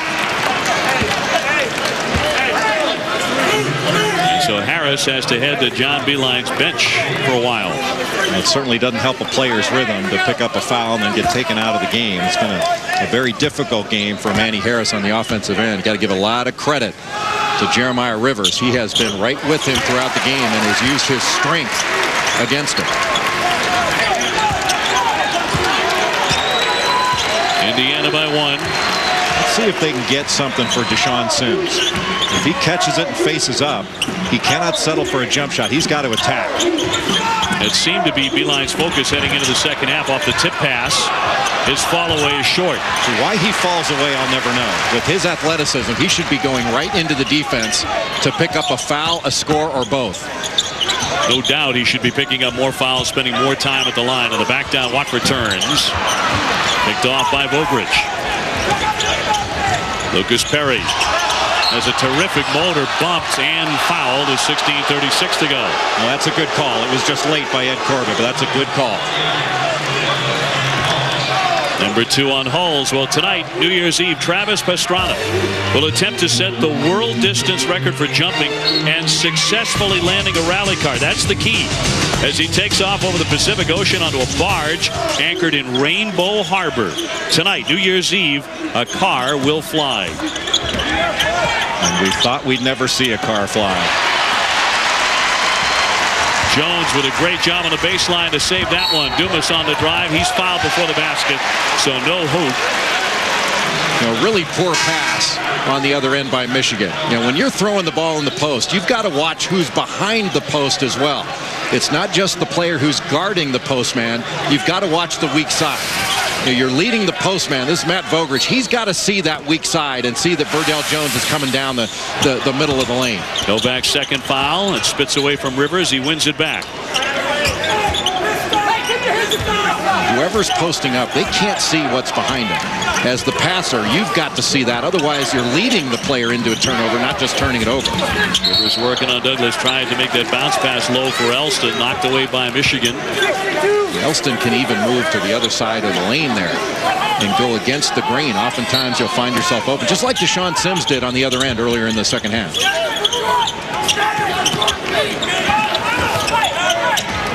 Jones, the sophomore from Champaign, Illinois, will set things up now for Tom Crean. He pulls up and fouled on the play.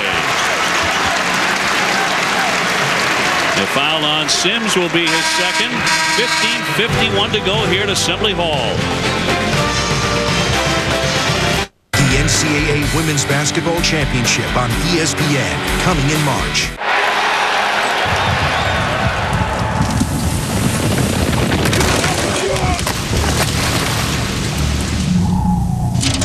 My face takes enough abuse. That's why I use Gillette Fusion for my sensitive skin. Fusion has 5 blades with an anti-friction coating that flow comfortably. Fusion, proven performance even on sensitive skin. Try new Gillette Fusion Pure and Sensitive Shave Gel. It's dye and fragrance free. What makes someone a real fan? Number 1, baby, yeah! Is it what they wear or how loud they shout it?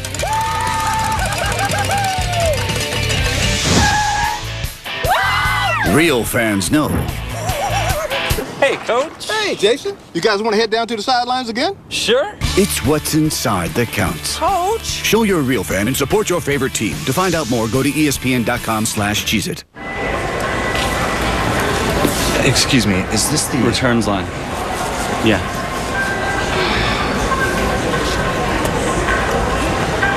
Didn't get the 3G coverage you wanted this season?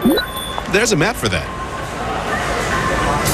To get 5 times more 3G coverage than AT&T, hurry into the Verizon Wireless Go Red Save Green event, where you can get 50% off select 3G phones like the Moto Rival, LG 8360, or the Samsung Omnia for just $24.99. Verizon Wireless. Ryan Burr in studio. Just a reminder, over on ESPN, it is the Bell Helicopter Armed Forces Bowl. Right now, Air Force on top of Houston 21-3 as they approach the half. That game over on ESPN. We've got a good one on ESPN2. Indiana, Michigan, 1-point game back to Bloomington. OB?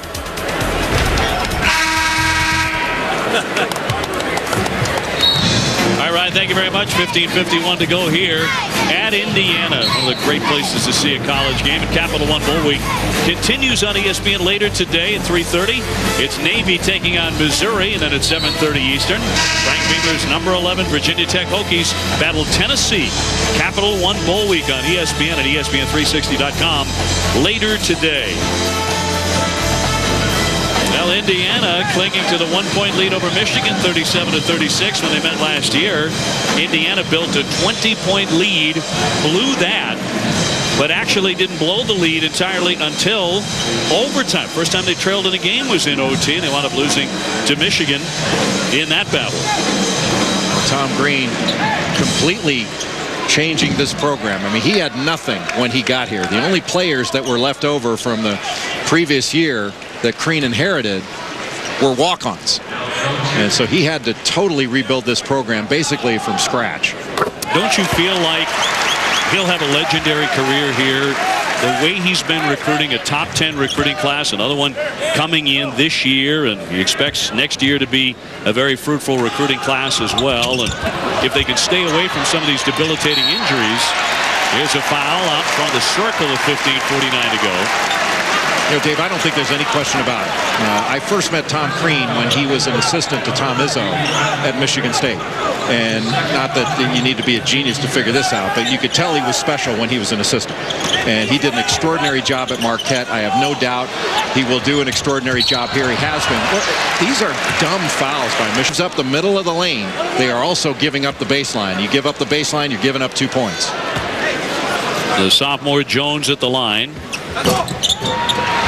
And it rolls away, but the rebound tapped back out. Another effort here for the Hoosiers. Dumas on Gibson, sweeping in.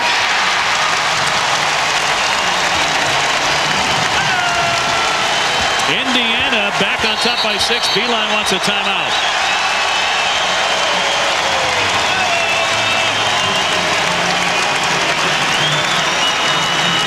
Indiana is younger, they are banged up, and thus far in the game they have been tougher. Michigan has got to toughen up its defense to win.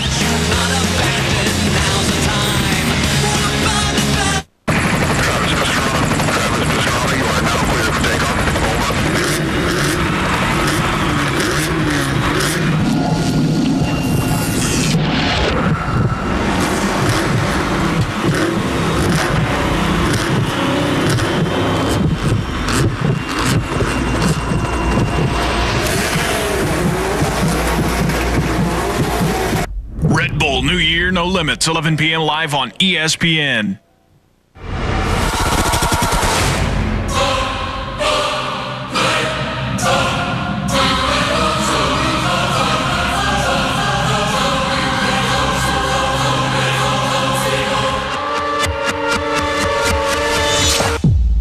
I'm on a mission.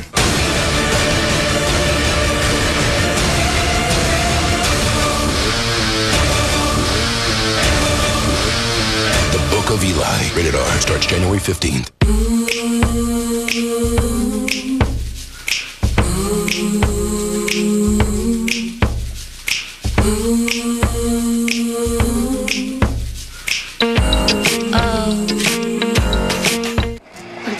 Check it.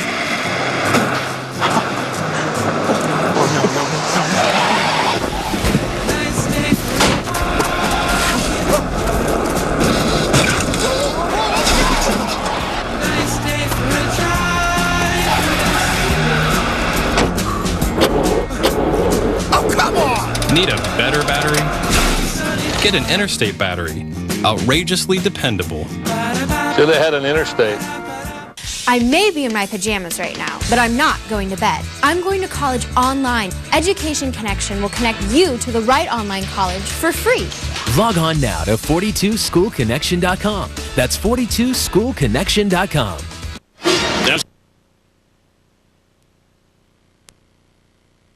Creek, the terrific freshman. This was Monday against Bryant, suffering a fractured kneecap. Yeah, just a devastating injury for Maurice Creek. Lost for the season.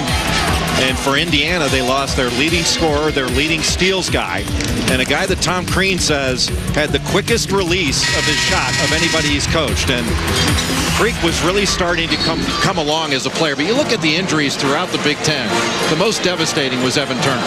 I mean, he was having as good a season, if not better, than anybody in America America. I thought he was a preseason leader, or at least an early season leader for National Player of the Year. Kevin Coble out for the season with a foot injury. Lewis Jackson could come back throughout the season for Purdue and also for Michigan. He wouldn't have been as big of a factor this year, but that's Ben Cronin. He's from Syracuse, New York, a redshirt freshman, sat out last season. He is not only out for the season with a hip injury, he's had surgery. He will, in all likelihood, not play basketball again. And you have to feel for that young man. John Beilein said he was going to be a good player. I hadn't seen him play in high school. But really unfortunate for that young man that his career is in all likelihood over.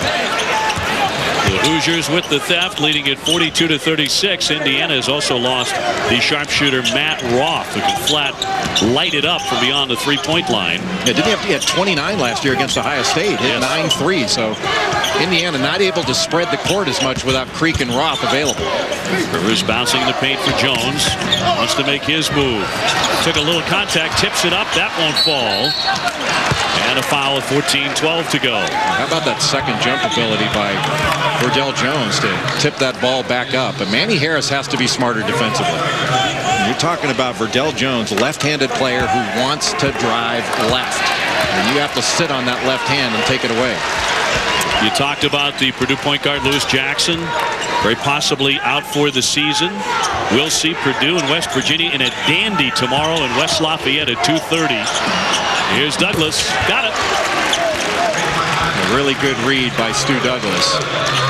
You let Douglas, Novak, you let those guys get their feet set, and they're going to make those shots. The issue has been for them how much pressure has been on Michigan when they're shooting the ball and running their offense. In the first half, Michigan was able to get a lot of good open looks early and bury threes, and then when they had some pressure and a hand in the face, they went cold all of a sudden. That was a set play run by Indiana for Jordan Hulls. They didn't have the timing right. They've got to time that out better. 7 to shoot Dumas. Too strong. On the baseline, Gibson with a rebound for Michigan. Bit of a lost possession right there for Indiana. And he could have gotten that.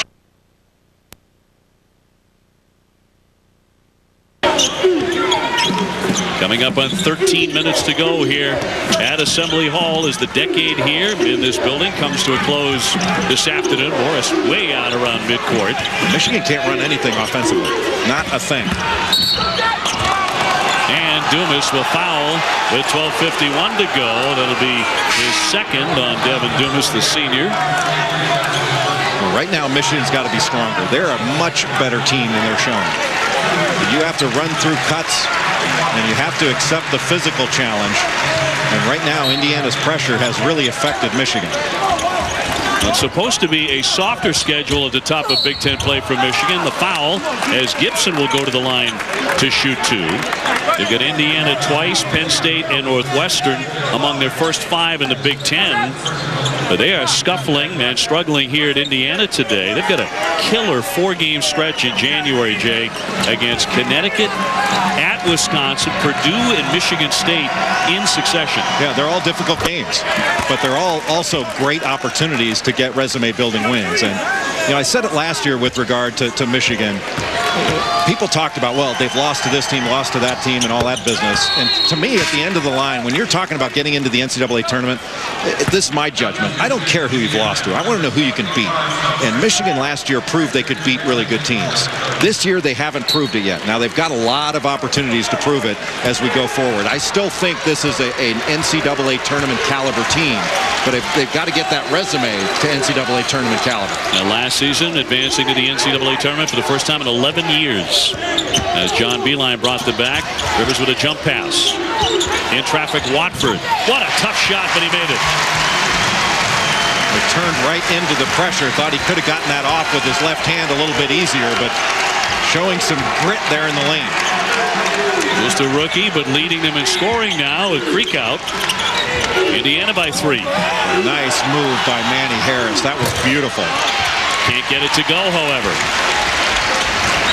Harris with an off day here at Indiana. An off day primarily because of Jeremiah Rivers. What a pass. Christian Watford draws the foul with 12:02 on the clock. Zach Novak is such a fighter and such a competitor, but he is just overmatched down there when he's got to switch off on a bigger player like Christian Watford. And Jeremiah Rivers doing a really good job of going right at that mismatch. 3 on Novak, so a 1-and-1 here for Watford, who averaged 26 points, 13 rebounds at Shades Valley High in Birmingham, Alabama, and has started all 13 games for Tom Crean. This is a small team right now on the floor for Michigan. I mean, Zach Novak couldn't be more than 6'4", 6'4 and a half. And he's one of the low men blocking out. And Novak with the rebound. It's had a very gritty day. Morris trying to drive, and he is fouled on the play. Foul against Indiana's Daniel Moore, the walk-on, his first. Just a smart play by Darius Morris. He may have lowered that shoulder, but he had the advantage and gets the call.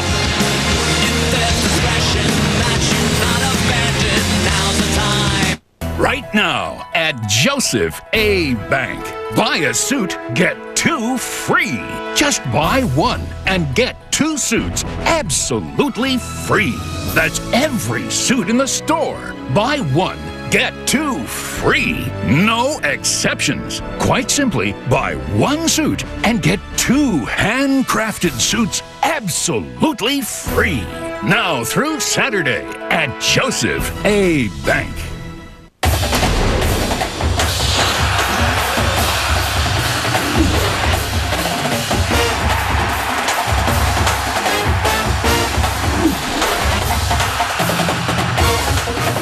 Jeremiah Masoli leads the Pac-10 champion Ducks against Terrell Pryor and the Buckeyes in the granddaddy of them all. The 2010 Rose Bowl game presented by Citi. Ohio State versus Oregon. Coverage begins tomorrow at 4:30 Eastern on ABC. The Rose Bowl. The year-end Red Tag event is going strong at Kenny Kent Chevrolet. Now through January 4th, get 0% financing for 72s and trucks. Like this new Aveo for just $79.90, or get up to $8,000 off new Impalas and up to $9,000 off new Silverados. Plus, get a free bedliner with any truck purchase. And when you purchase a vehicle, spin the Winter Wonder Wheel for a great gift at the Big Red Tag event. Now through January 4th at Kenny Kent, Evansville's only Chevy dealer.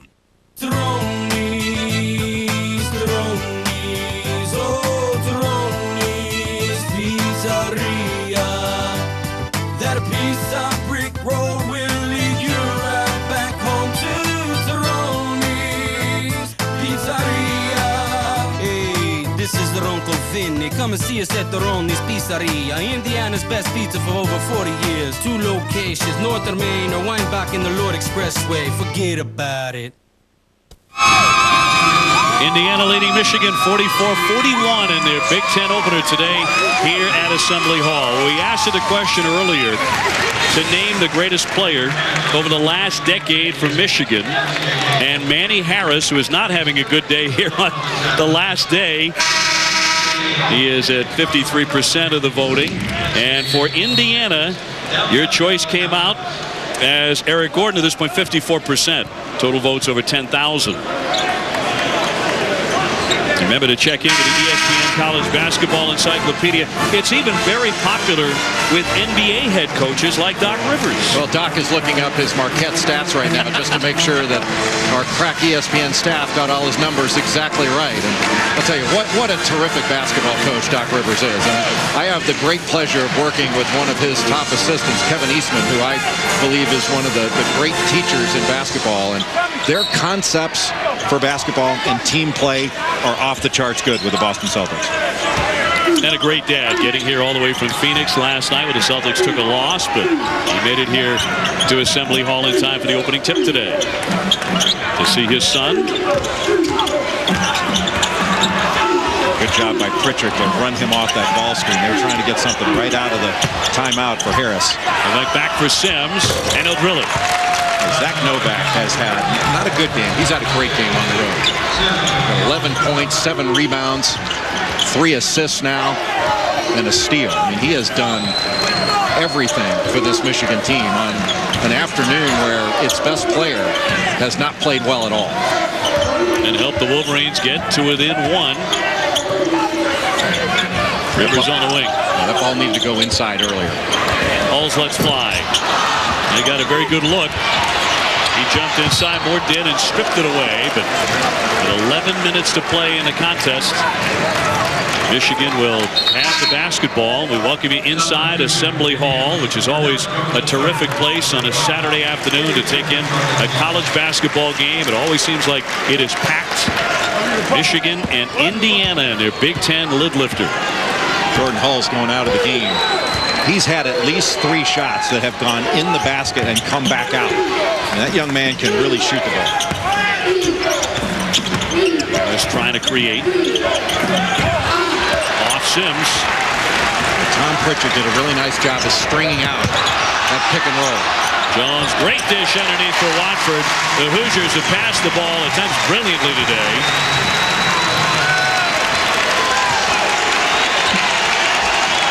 Watford leading everybody with 17 points. The freshman. Douglas catches, fires. Rivers high up for the rebound. Jones has also had a very strong game. Riddell Jones off the fake. Battles for the rebound. Another effort.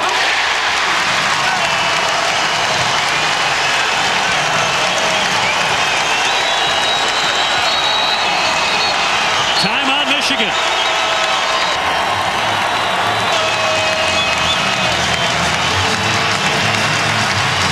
The skinniest guy on the floor outfought everybody. Verdell Jones, we've talked about his second jump ability, a little bit of a hook, but goes up with that good second jump capability, and he's got 4 black shirts around him. I mean, look at that. There's Michigan guys everywhere, and he's the guy that comes away with the ball and the bucket, and Michigan just left standing there after his performance. And the bench, very supportive of Verdell Jones having another terrific game in what for Indiana is a very big game. Nearly 10 minutes left in it, but so big because they lost their best player and their top scorer, the freshman Creek, who poured in 31 against top 5 Kentucky. He is done for the year with a fractured kneecap. That happened on Monday. And throughout practice since then, they have been down, they have been depressed, and Tom Crean has done a great job coaching them out of their doldrums to this point. You know, I think what it shows, Dave, is that they're moving on. I mean, they feel awful for their teammate, Maurice Creek, who's still a very valuable member of this team. But they are showing some toughness and some fight. And right now, Michigan needs to match that. How about the spirit of their coach? He's whipping the crowd into a frenzy here, up by 5.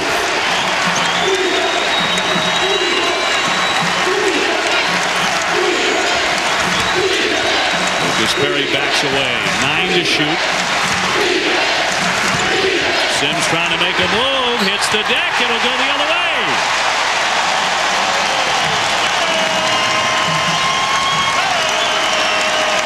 Indiana just swarming to the ball with active hands. And Michigan not handling it very well at all. Now, this Michigan team is so much better than its record and so much better than it has played. Really nice job by Christian Watford of knocking that ball away with his left hand.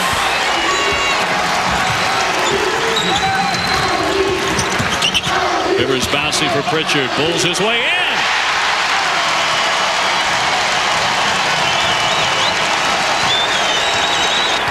Indiana opens up a 7-point lead.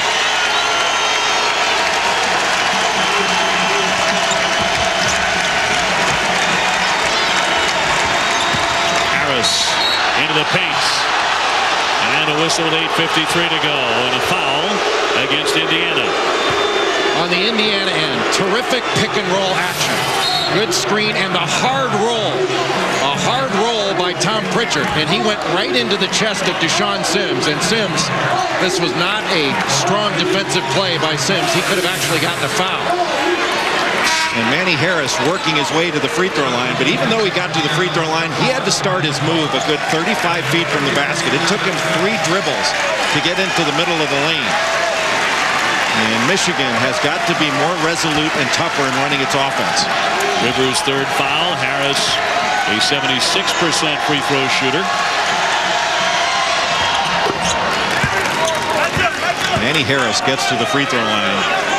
Well, before the Coppin State game, he was getting there over 8 times a game. Last couple of games against both Kansas and Coppin State, he did not get to the line at the same rate, but he gets to the line as much as any player in the Big Ten and needs to continue that. He can really attack and attack off the bounce. You can tell how aggressive he is by how many free throws he's shooting. He has just 7 points today, came in averaging 20 to lead the Big Ten. 2-3 zone, and Indiana showing they're going to ball screen this 2-3 zone. Pritchard, wild pass, tipped by Watford. Here comes Douglas.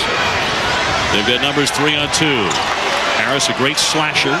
Novak is open. A fight for the rebound. And down on the deck, a tie-up. Possession arrow will keep it on this end with 8:18 remaining. Well, Zach Novak started off so hot in this game, and it's not been able to get anything to drop of late. Big part of that is the amount of pressure that's been on him. He had to rush that a little bit in the corner. I'll tell you what, make or miss, he's still going 110 miles an hour in every other aspect of this game. I really admire that kid and the way he plays.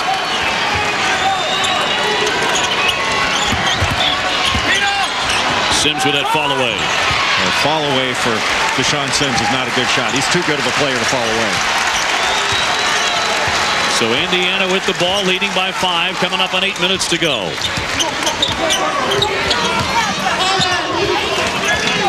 Pritchard hands off for Jones. Watford baseline, wriggling in, up against the iron. Novak with another tough rebound, and the outlet for Harris. Yeah, there was no help there on that drive. Douglas buries it, a 3. Well, that's a 5-point turnaround. Watford misses a layup that he should have made. And as a result, and a great rebound by Zach Novak, they give up a 3 on the other end. That's a big play in this basketball game. Jones will call out a play, the 6'5" sophomore. And watch Jordan Hulls. He's coming off the weak side here. And you could get a screen or slip. A kick instead. And we have a timeout. Tom Crean, as active as any player he puts on the court for the Indiana Hoosiers, getting them fired up here. ESPN's exclusive presentation of college basketball is brought to you by Pennzoil. Feel the clean.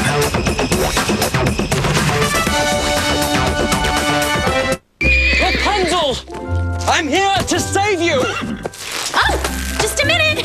I'm picking a photo for my Capital One credit card. I've gone through so many phases. Oh, maybe this one. Ooh. Oh, I miss disco. Oh, this one's good. I'm here, darling. Oh dear. Personalize your card by uploading your own photo at CapitalOne.com. What's in your wallet? During National Football Month, Papa John's wants you to watch the season's best games with a better pizza. Papa's in the house. Y'all watching the game? Good.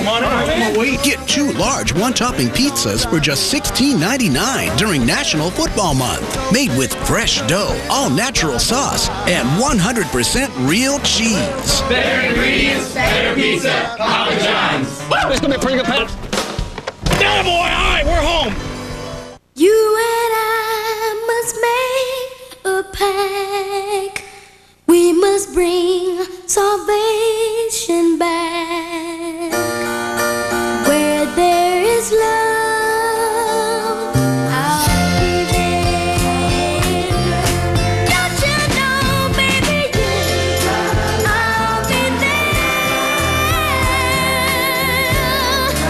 I'll be there. Great way to close out the decade. This is our schedule today. Coming up next at 2 o'clock Eastern, number 15, Ohio State at Madison to take on Wisconsin. Close out the decade with us this New Year's Eve right here on ESPN2. What a full slate of games. Hey, Jay, you've had a lot of time to think about this. For the most part, 10 years. Jay's all-decade team. Well, you got to start out for me. The best point guard of the decade was Jameer Nelson. And Jay Williams, who's in our studio, you're not going to find a better scorer. I put Dwayne Wade, Emeka Okafor, and Tyler Hansbrough there as well. And for me, Tyler Hansbrough was the player of the decade. 4 times first-team All-America. Led his team to a national championship, 2 Final Fours. Left the ACC as the all-time leading scorer and rebounder. And the coach of the decade to me was Roy Williams. Final Fours at both Kansas and North Carolina. Won 2 titles at Carolina. Roy Williams he's had an extraordinary career, but I think he had an extraordinary decade as well. All right, so I missed my last Mensa meeting. Who is your team of the decade, given what we've just seen? In North Carolina. I think North Carolina started off the decade in the Final Four under Bill Guthridge and ended it up with a national championship under Roy Williams. Hulls fires and draws the foul right there on the baseline. Jordan Hulls, yet another freshman, but a local kid out of South High here in Bloomington. They'll go to the line with 7:03 to go. Morris with his second personal. Jordan Hulls is going to be a very good basketball player. He can really shoot it. He's one of those old-style point guards. Very good passer, has a terrific feel for the game. His Bloomington South team his senior year, 26-0. And won the state title. You know, they call him, he says he feels like a GPS system with his team because he's from Bloomington. Every one of his team members asks him for directions in town, where to go to get a sandwich, where to go to get this, where to go to get that. So they might start calling him Garmin or Magellan. The rookie with another one coming here. And that'll spin in. 52-48 Indiana.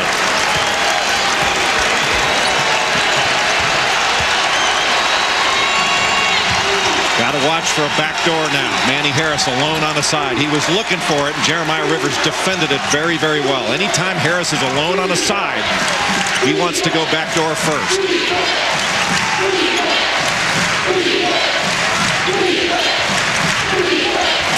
10 to shoot for Michigan. Harris on Rivers. Pretty good duel there. Short. What a defensive play by Jeremiah Rivers. I mean, Manny Harris almost made that shot because of just superior offensive ability, but that was very well defended by Rivers. Dumas trying to drive, leans in. Elston trying to keep it alive. Now a 2-on-1. Back for Harris, and they'll lay it in. Well, Michigan really gets out on the break after a turnover or a long rebound very effectively. And you can see Darius Morris. He's got a chance to be a really good player if he keeps maturing as a player. Manny Harris now at 9. Cuts the lead to 2 for Indiana. Pass. Dumas lost it. Knocked away from him and out of play off of Michigan. Verdell Jones set that all up with just a simple ball fake. He ball fakes right, made the defense move, dribbles left, and finds Dumas on the baseline. Very well executed. He's trying to get it in over the top for Rivers. 2-3 zone. That middle is still going to be open. They're looking to screen it. Elston set the screen. Elston gets it back, falling away, and it drops in for 2. Another freshman with a lot of talent. And he brings an awful lot of energy, but right now, this game for Indiana is about defense and getting stops. Morris high off the backboard. That won't fall for him. Jones on the dribble drive, falling away, and it's blocked by Douglas. He got his fingers on it. Manny Harris pulled up his dribble. Stu Douglas had a chance wide open, and Harris missed him. Bad shot. Sid with a very quick shot. Rivers on the penetration. And a blocking foul with 4:55 to go against Michigan. When John Beilein looks at this tape, he's going to have an awful lot of mental mistakes to point out for Deshaun Sims. Bad shots, bad decisions, poor defensive position. He's too good of a player to allow that to happen, and he's a senior. Well, he wouldn't be the first Big Ten coach recently who has been at odds with one of his star players. Tom Izzo was with Kalen Lucas the other day and benched him. Lucas responded by coming back and getting 16 in a victory over Texas Arlington. I loved Izzo's line. He said, if you went around to all the gyms in college basketball in the country and added up all the kids who've been pulled out of practice or benched in recent days, you'd need a computer to keep track of them. He said it wasn't that big a deal. It's really not that big of a deal. And the bench is a great motivator. And you notice he did it against Texas Arlington and not against Michigan. Right. But also Darrell Summers responded very well because Izzo challenged Summers as well. And Summers had 20 in that game. really responded to him. 55-50 Indiana. Novak looking in, but he can hit it from out there too. When Harris catches the ball, can Jeremiah Rivers force him to his left? Harris here on Rivers. Shot clock at 7. Morris cross court. Douglas lets it go and got it. A 2. How about Stu Douglas keeping his composure? I mean, the best shooters don't allow themselves to get sped up by a little bit of pressure. And Douglas did not speed up his shot. He just shot it in his normal stroke. That was really good. He may have found that third score. He was averaging 6 coming in. He has 16. Had 20 in his last ball game against Coppin. It's 6 of 10 from 3. So that shooting eye appears to be back for Stu Douglas. Under 4 minutes, 3-point game. 5 to shoot. Jones wants to fire it. And a whistle underneath, and the foul will go against Christian Watford of Indiana. Stu Douglas, an Indiana kid. This is a big game for him as an Indiana kid. And that's a good-looking shot under pressure.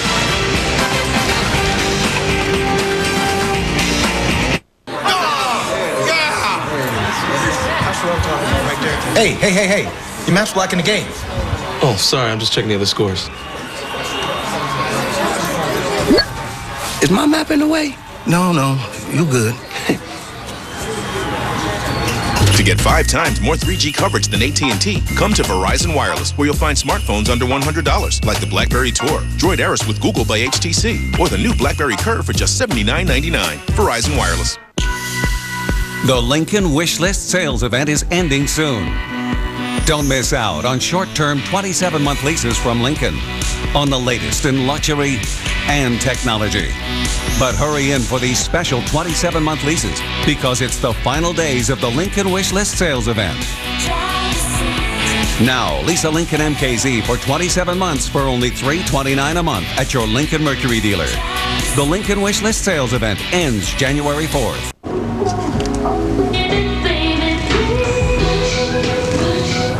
What's going on? I don't know. The thing is locked.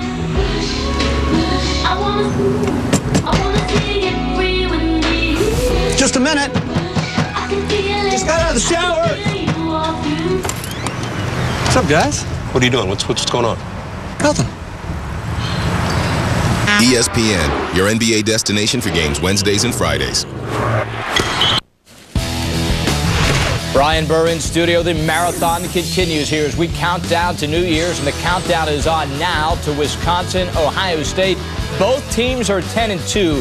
Huge game in the Big Ten, and it's coming up about 16 minutes from now, guys. All right, thanks, Ryan. This is the opener in Big Ten play for both Michigan and Indiana. A game when they met here at Assembly Hall last year, they went to overtime before Michigan pulled it out. And who knows, maybe headed that way again with 3:43 left and just 3 points separating the two. Indiana had a 6-point lead at halftime. A lot of time left in this game, and one thing this young Indiana team cannot do is just try to hang on in this one. You know, they've got a 3-point lead. You've got to continue to play and play aggressively and not try to, just work the clock and just try to hang on to win. That's not going to get it done. Zach Novak, the 6'5" sophomore at the line. He has been outstanding in this game. Not good, outstanding. I mean, he's got 9 rebounds, 11 points, 3 assists, 2 steals, not a single turnover. A lot of very heady play under pressure. In and out with a second. Sims tried to tip it and did to Novak to keep it alive. Great effort there by Deshaun Sims. Well, the bad news for Novak, he missed the free throw. The good news, he got a double-double from it. 10th rebound. Along with a dozen points.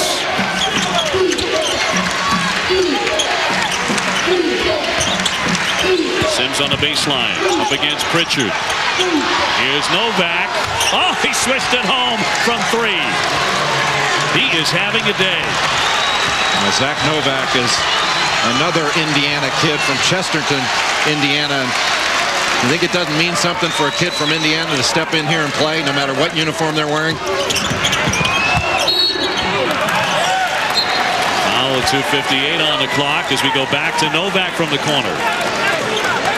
Novak deep in that corner, and Deshaun Sims using that left hand to pass it, and that's one that Watford's got to get a hand on. But Novak, well, he has been terrific. And it really has less to do with the made shots than the other great plays that he's made throughout the course of this game. I mean, he goes after the ball about as hard as anyone of any size you're going to find in America. 2 here for the freshman Christian Watford. There's the 4th foul on Deshaun Sims, incidentally. And you know what? 3 of them have been dumb. I mean, that was a dumb foul. Watford had 18 against Pittsburgh. It's 16 against Maryland. And another very productive day for him today against Michigan. Career high 19 points.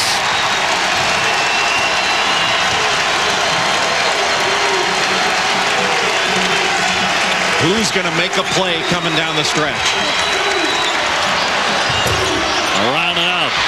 Sims off his hand. Rivers, great spin move to get free of Harris. Right, smart play to pull it back out. Up and in for 2, and a terrific drive by Jones, who's also had an explosive day for Tom Crean.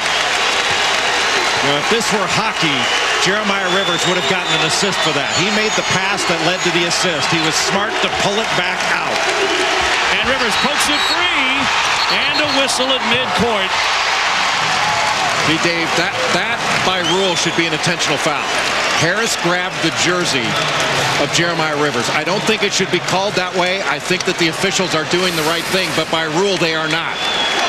Great hands, but that's an intentional foul. You grab that jersey for a guy especially breaking away. You know, this should be 2 shots in the ball as an intentional foul. Now, I think it's the right result. I don't think that should be the rule, but by rule, this was not called correctly by the officials. Will be 2 shots, but that's all as Rivers is in and out with the first one. So 4 on Harris and 4 on Sims. Michigan's top 2 scorers with 2:16 to go. Well, it was a good foul by Manny Harris because it stopped the layup and it put a poor free throw shooter at the line. And he missed them both. And Jeremiah Rivers shoots only 55% from the free throw line, and he has not made a 3. He is not a shooter. Here's Doc's reaction to the miss. He's not a coach when he's in the stands watching his son play. He's a dad. Timeout, 2:15 to go. And Indiana leading by 3 over Michigan. College basketball continuing tomorrow. New Year's Day on ESPN. A battle of the unbeatens as Deshaun Butler, who was absolute money in the closing seconds against Marquette the other day, leads number 6 West Virginia up against Robbie Hummel and 4th-ranked Purdue. Jay and I will be making that roughly 2-hour drive, depending on which directions you got, which directions I got, over to West Lafayette. But really looking forward to that one. It'll be a great game, and I'm looking forward to seeing E'Twaun Moore of Purdue. But it's funny you mentioned directions. In Bloomington, Indiana, you will not get directions to West Lafayette. They will not give them to you. I asked for directions, and somebody said, drive north till you smell it, and then turn left until you step in it. Now, they're obviously they're joking, but there's a little bit of seriousness to the rivalry. And my guess is you'd get the same kind of directions to Bloomington from West Lafayette. Without question. And that should be a terrific game. 2 unbeaten teams tomorrow at 2:30. We'll get there somehow.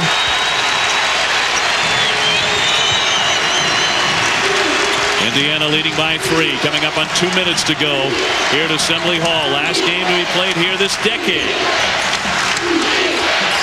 The swing into the corner, and Novak fouled on the play with 1:57 to go. Boy, Jordan Hall's trying to put pressure on that shot. I did not see the contact because it was so far opposite. There were some players in the way. Yeah, they just got him on the hands. Just got him on the hands at the very end of that shot.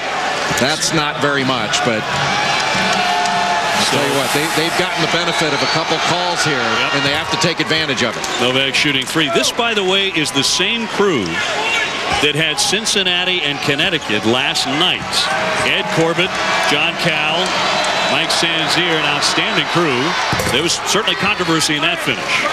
Yeah, and John Cal's one of the great officials in college basketball, and I know that was not a call at the end of the Cincinnati game last night against UConn that he wanted to make, but he saw a foul, and when you see a foul, you got to call it. In fact, that's what they told us today when they came up to say hello. That's certainly not the way you want to see a game end, but they thought it was a foul, 0.7 on the clock. And Novak, not surprisingly, with his level of toughness, both mental and physical, steps to the line to knock down those 3 free throws. Jones dishing down low. Pritchard can't find any room. And Jones held and fouled with 1:39 on the clock here in a 59-59 tie.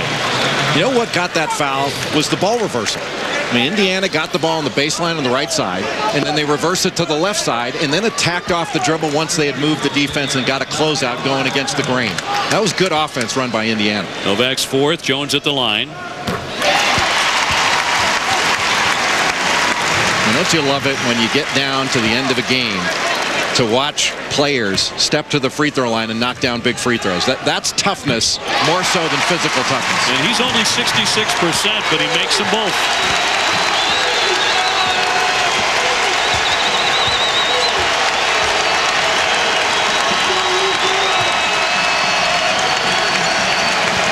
Harris has been frustrated today. Slashing into the lane. And the whistle with a minute 25 to go. Wow, I thought Harris walked with that ball. Well, you're not alone in Assembly Hall. Rivers with his 4th foul instead. Harris going in. Well, maybe didn't. He hesitated a bit. There was a little bit of contact. Well, he looked like he did slide a little bit. That's not a foul. That's just good defense.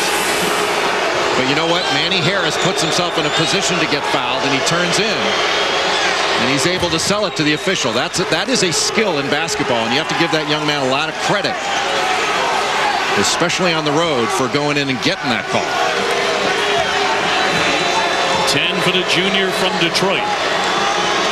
Looking to tie it here. 61-61. We've seen some gutty free throws made. First Novak, then Jones on the other end, and then Harris. Those are big, big plays in a basketball game. Rivers right down the lane, swoops it up.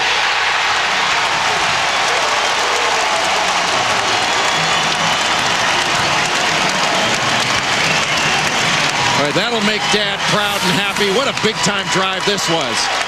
Ball screen by Pritchard in the roll, and Deshaun Sims may be worried about a foul, comes over, and he came over weak.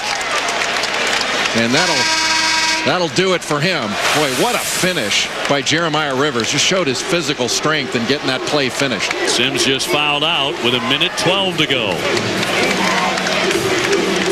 I mean, when we talked about Deshaun Sims, you're not going to find a better kid. And he's had a terrific year thus far and a very good career. But some of the fouls that he got that were less than intelligent, and he's a smart kid, put him in that position of fouling out now. He should have only had 2 fouls there, because 2 of his other fouls were really not very smart. 12 points, 3 rebounds as he hits to the bench. He's fouled out. He came in at 16 and 7. Rivers to the line, looking to complete the 3-point play and make it a 3-point margin for Indiana. This is where free throw blockouts very, very important. Rivers shoots only 55%, missed his last 2.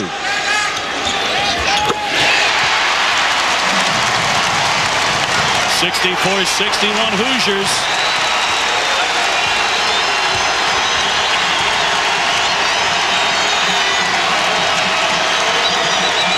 Under a minute. Harris on Rivers. Douglas makes a bad pass. Picked up by Indiana. You got to foul him. Boy, Rivers had the ball. And not fouling yet, and now finally Morris races out and hammers Verdell Jones III. Got him in the face. Well, you've got to extend this game. And when Rivers had the ball, that was the guy they needed to foul. I'm not sure that Michigan was as alert to the game situation as they needed to be. And that's something that young players will learn over the course of time. When they're bringing the ball up, they've got to be thinking, hey, if we don't score here, what do we do? And more pressure free throws for Verdell Jones. He answered the call last time he was at the line. These even bigger.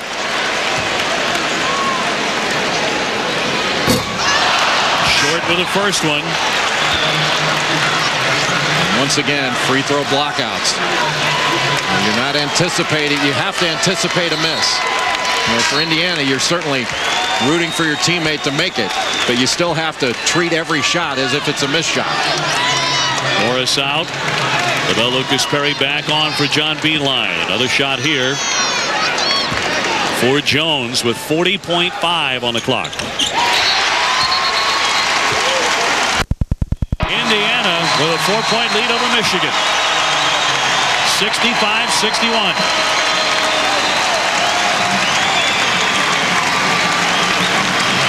With Maurice Creek, the outstanding freshman, out, Indiana has turned to others who've gotten it done.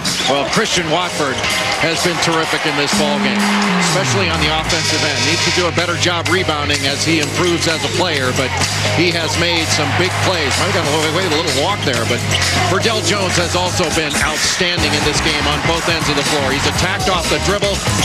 He's made big plays inside, rebounding as well. Showed a tremendous amount of heart and toughness, hitting some big free throws under pressure. But right now, Indiana will be on defense, and it's a 2-possession basketball game. A 4-point difference with 40 seconds to go. Right now, they have to guard the 3-point line and play good defense without fouling. Giving up a 2 is one thing. They cannot give up an open 3. And you certainly don't want to foul, but you want to play very good defense without fouling. And for Michigan, I think they've got to look toward Manny Harris to let him make a play. And for Indiana guarding Manny Harris, if you can make him go to his left, you're in a lot better position. He can go left, but he's much better and much more dangerous going to his right. They've been setting ball screens up top for him. I wouldn't be surprised to see them do that again. Harris has spent most of this game starting his move pushed out near midcourt. Watch back door here. Now there's the ball screen. Harris on the drive into the paint, lays it in. Very good call. They've been doing that all game long, and that allows Manny Harris to go to his right. They had him isolated on the side, took a backdoor look, and then set that ball screen up high. And Harris going to his right is so difficult to stop. And Watford had to get out there a little bit quicker. Jeremiah Rivers made a nice recovery, but once he gets into the lane, there's not a whole lot you can do outside of making an extraordinary defensive play to try to save the pick. Right now, the key for Indiana, inbound the basketball successfully. That means the 4 guys that are receivers have to make themselves available to the passer who can run the baseline. Well, they met last year here at Assembly Hall, and Indiana had a 20-point lead at one point in the game. Michigan came all the way back, though, to force overtime. Manny Harris and LaVelle Lucas Perry combining for 35. In overtime, Deshaun Sims, who had 14 in the game, he came up big. And Michigan would win the ball game in Bloomington. Final score of 72-66 for Indiana. That was one that got away. I wonder why Michigan didn't wear the Mays uniforms this year. Not to say you're superstitious, but why risk it? You win for the first time in 15 years here at Assembly Hall. Surprised they didn't go with the Mays. Watford off to Hulls, trying to push it across midcourt, and finally he's fouled by LaVelle Lucas Perry with 23.8 on the clock. Number 1 on Lucas Perry. Jordan Hull's an outstanding free throw shooter. He's not spent a lot of time at the free throw line this young season. Just a freshman. He's got a little bit of a different looking delivery, but it is incredibly consistent. Puts the ball almost to the side of his head on the right side. I watched him shoot in practice yesterday. He shot before practice for quite some time, and he was drilling shot after shot after shot.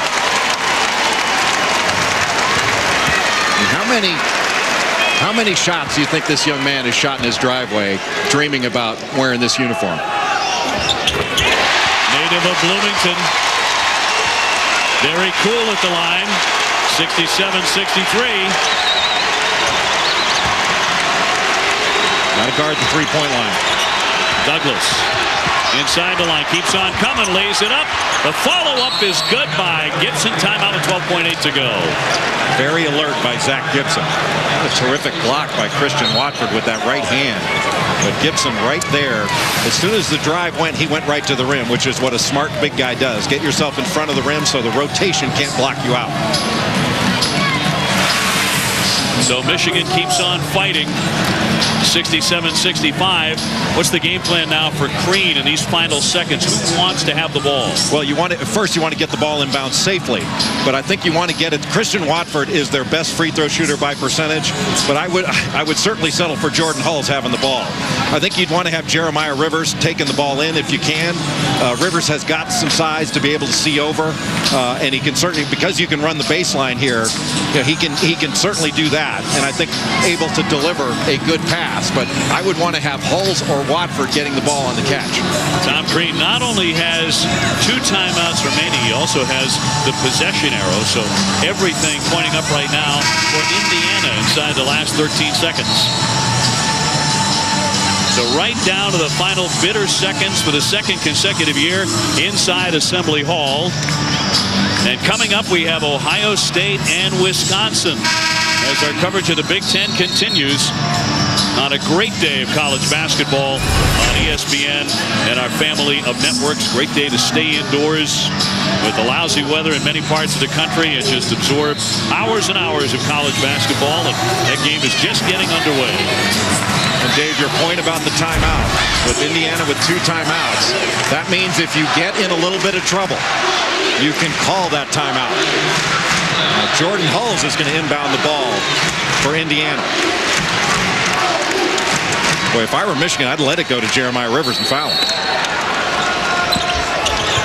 Inbound instead for Watford, and he is tied up on the play. Possession arrow. 10.5 seconds remaining, and of course they're going to keep it, but no foul. That's what the crowd wanted. They were anticipating a foul. Well, first of all, you don't want to catch the ball where Christian Watford caught it. That's the coffin corner, as Rick Pitino calls it, where the baseline and sideline serve as additional defenders. But when you catch it, you have got to rip through. Like all of a sudden he's got his back to that trap. You have to rip through. And you want to rip through, I think you want to rip through low. So you're not going to get some foul, they call your elbows or something like that. But you've got to clear out some space and make the defense foul you. You've got to force them to foul you. Ed Corbett right there with the call. So 10.5 seconds to go. Timeout Indiana. And leading by 2 against the Michigan team that is desperate to win this game. If Michigan loses, they are 6-6. The team that went to the NCAA tournament last year, that still might happen. They have a meat grinder of a schedule coming up later on in January. A 4-game span against Connecticut, Wisconsin, Purdue, and Michigan State. See, now Jeremiah Rivers is going to take the ball out. A little bit more size. And they've also cleared the space. Instead of going 4 across, it's a spot throw-in. We'll get you to Madison as soon as this one finishes up here at Assembly Hall. Hulls dribbling away some precious seconds in the backcourt as he gets fouled. 8 seconds to go. Really one of the best scenarios for Indiana to get Jordan Hulls with the ball in his hands. And you have a truly outstanding shooter, even though just a freshman. And I don't care how many free throws you've shot in your driveway dreaming of this. There's got to be a tinge of nervousness. And he's going to have to handle this pressure and knock these free throws down, because this young man can really shoot the ball. This would be a marvelous win for Indiana. It would put the Hoosiers at 7-6. But it's not about their record at this point. If he makes this shot, I think Indiana's got to think long and hard about fouling. And I would want to take the 3-point shot out of this for Michigan. And once they get across half court, you'll probably have 5 seconds left, maybe. I'd foul and put them at the line and not give them an opportunity to hit a 3. See how they play it. Daniel Moore, another guard coming on for Tom Crean. 69-65 Indiana. They lost their best player on Monday for the rest of the season. It's a 2-possession game. Now, here's Harris. 5 seconds left. Harris, a long one. Off the back of the iron. .4 seconds left, a whistle and a foul, and Indiana starts to celebrate. Big win for Indiana. A big win for Indiana.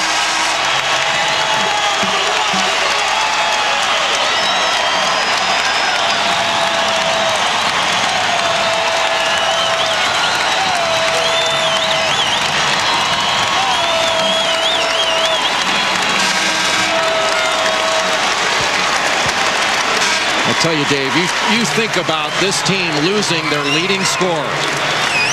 Maurice Creek out for the season, having had season-ending knee surgery after being injured against Bryant earlier in the week.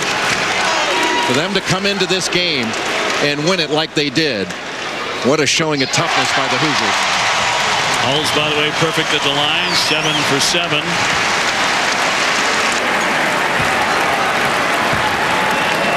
And Indiana on the verge of knocking off their rivals, the Michigan Wolverines. And a little get back from last year's overtime loss. This one's over. And for Tom Crean and company, an outstanding win over Michigan, 71-65. That's your final score. Indiana pulls it out over Michigan. Now let's toss it to Madison, Wisconsin.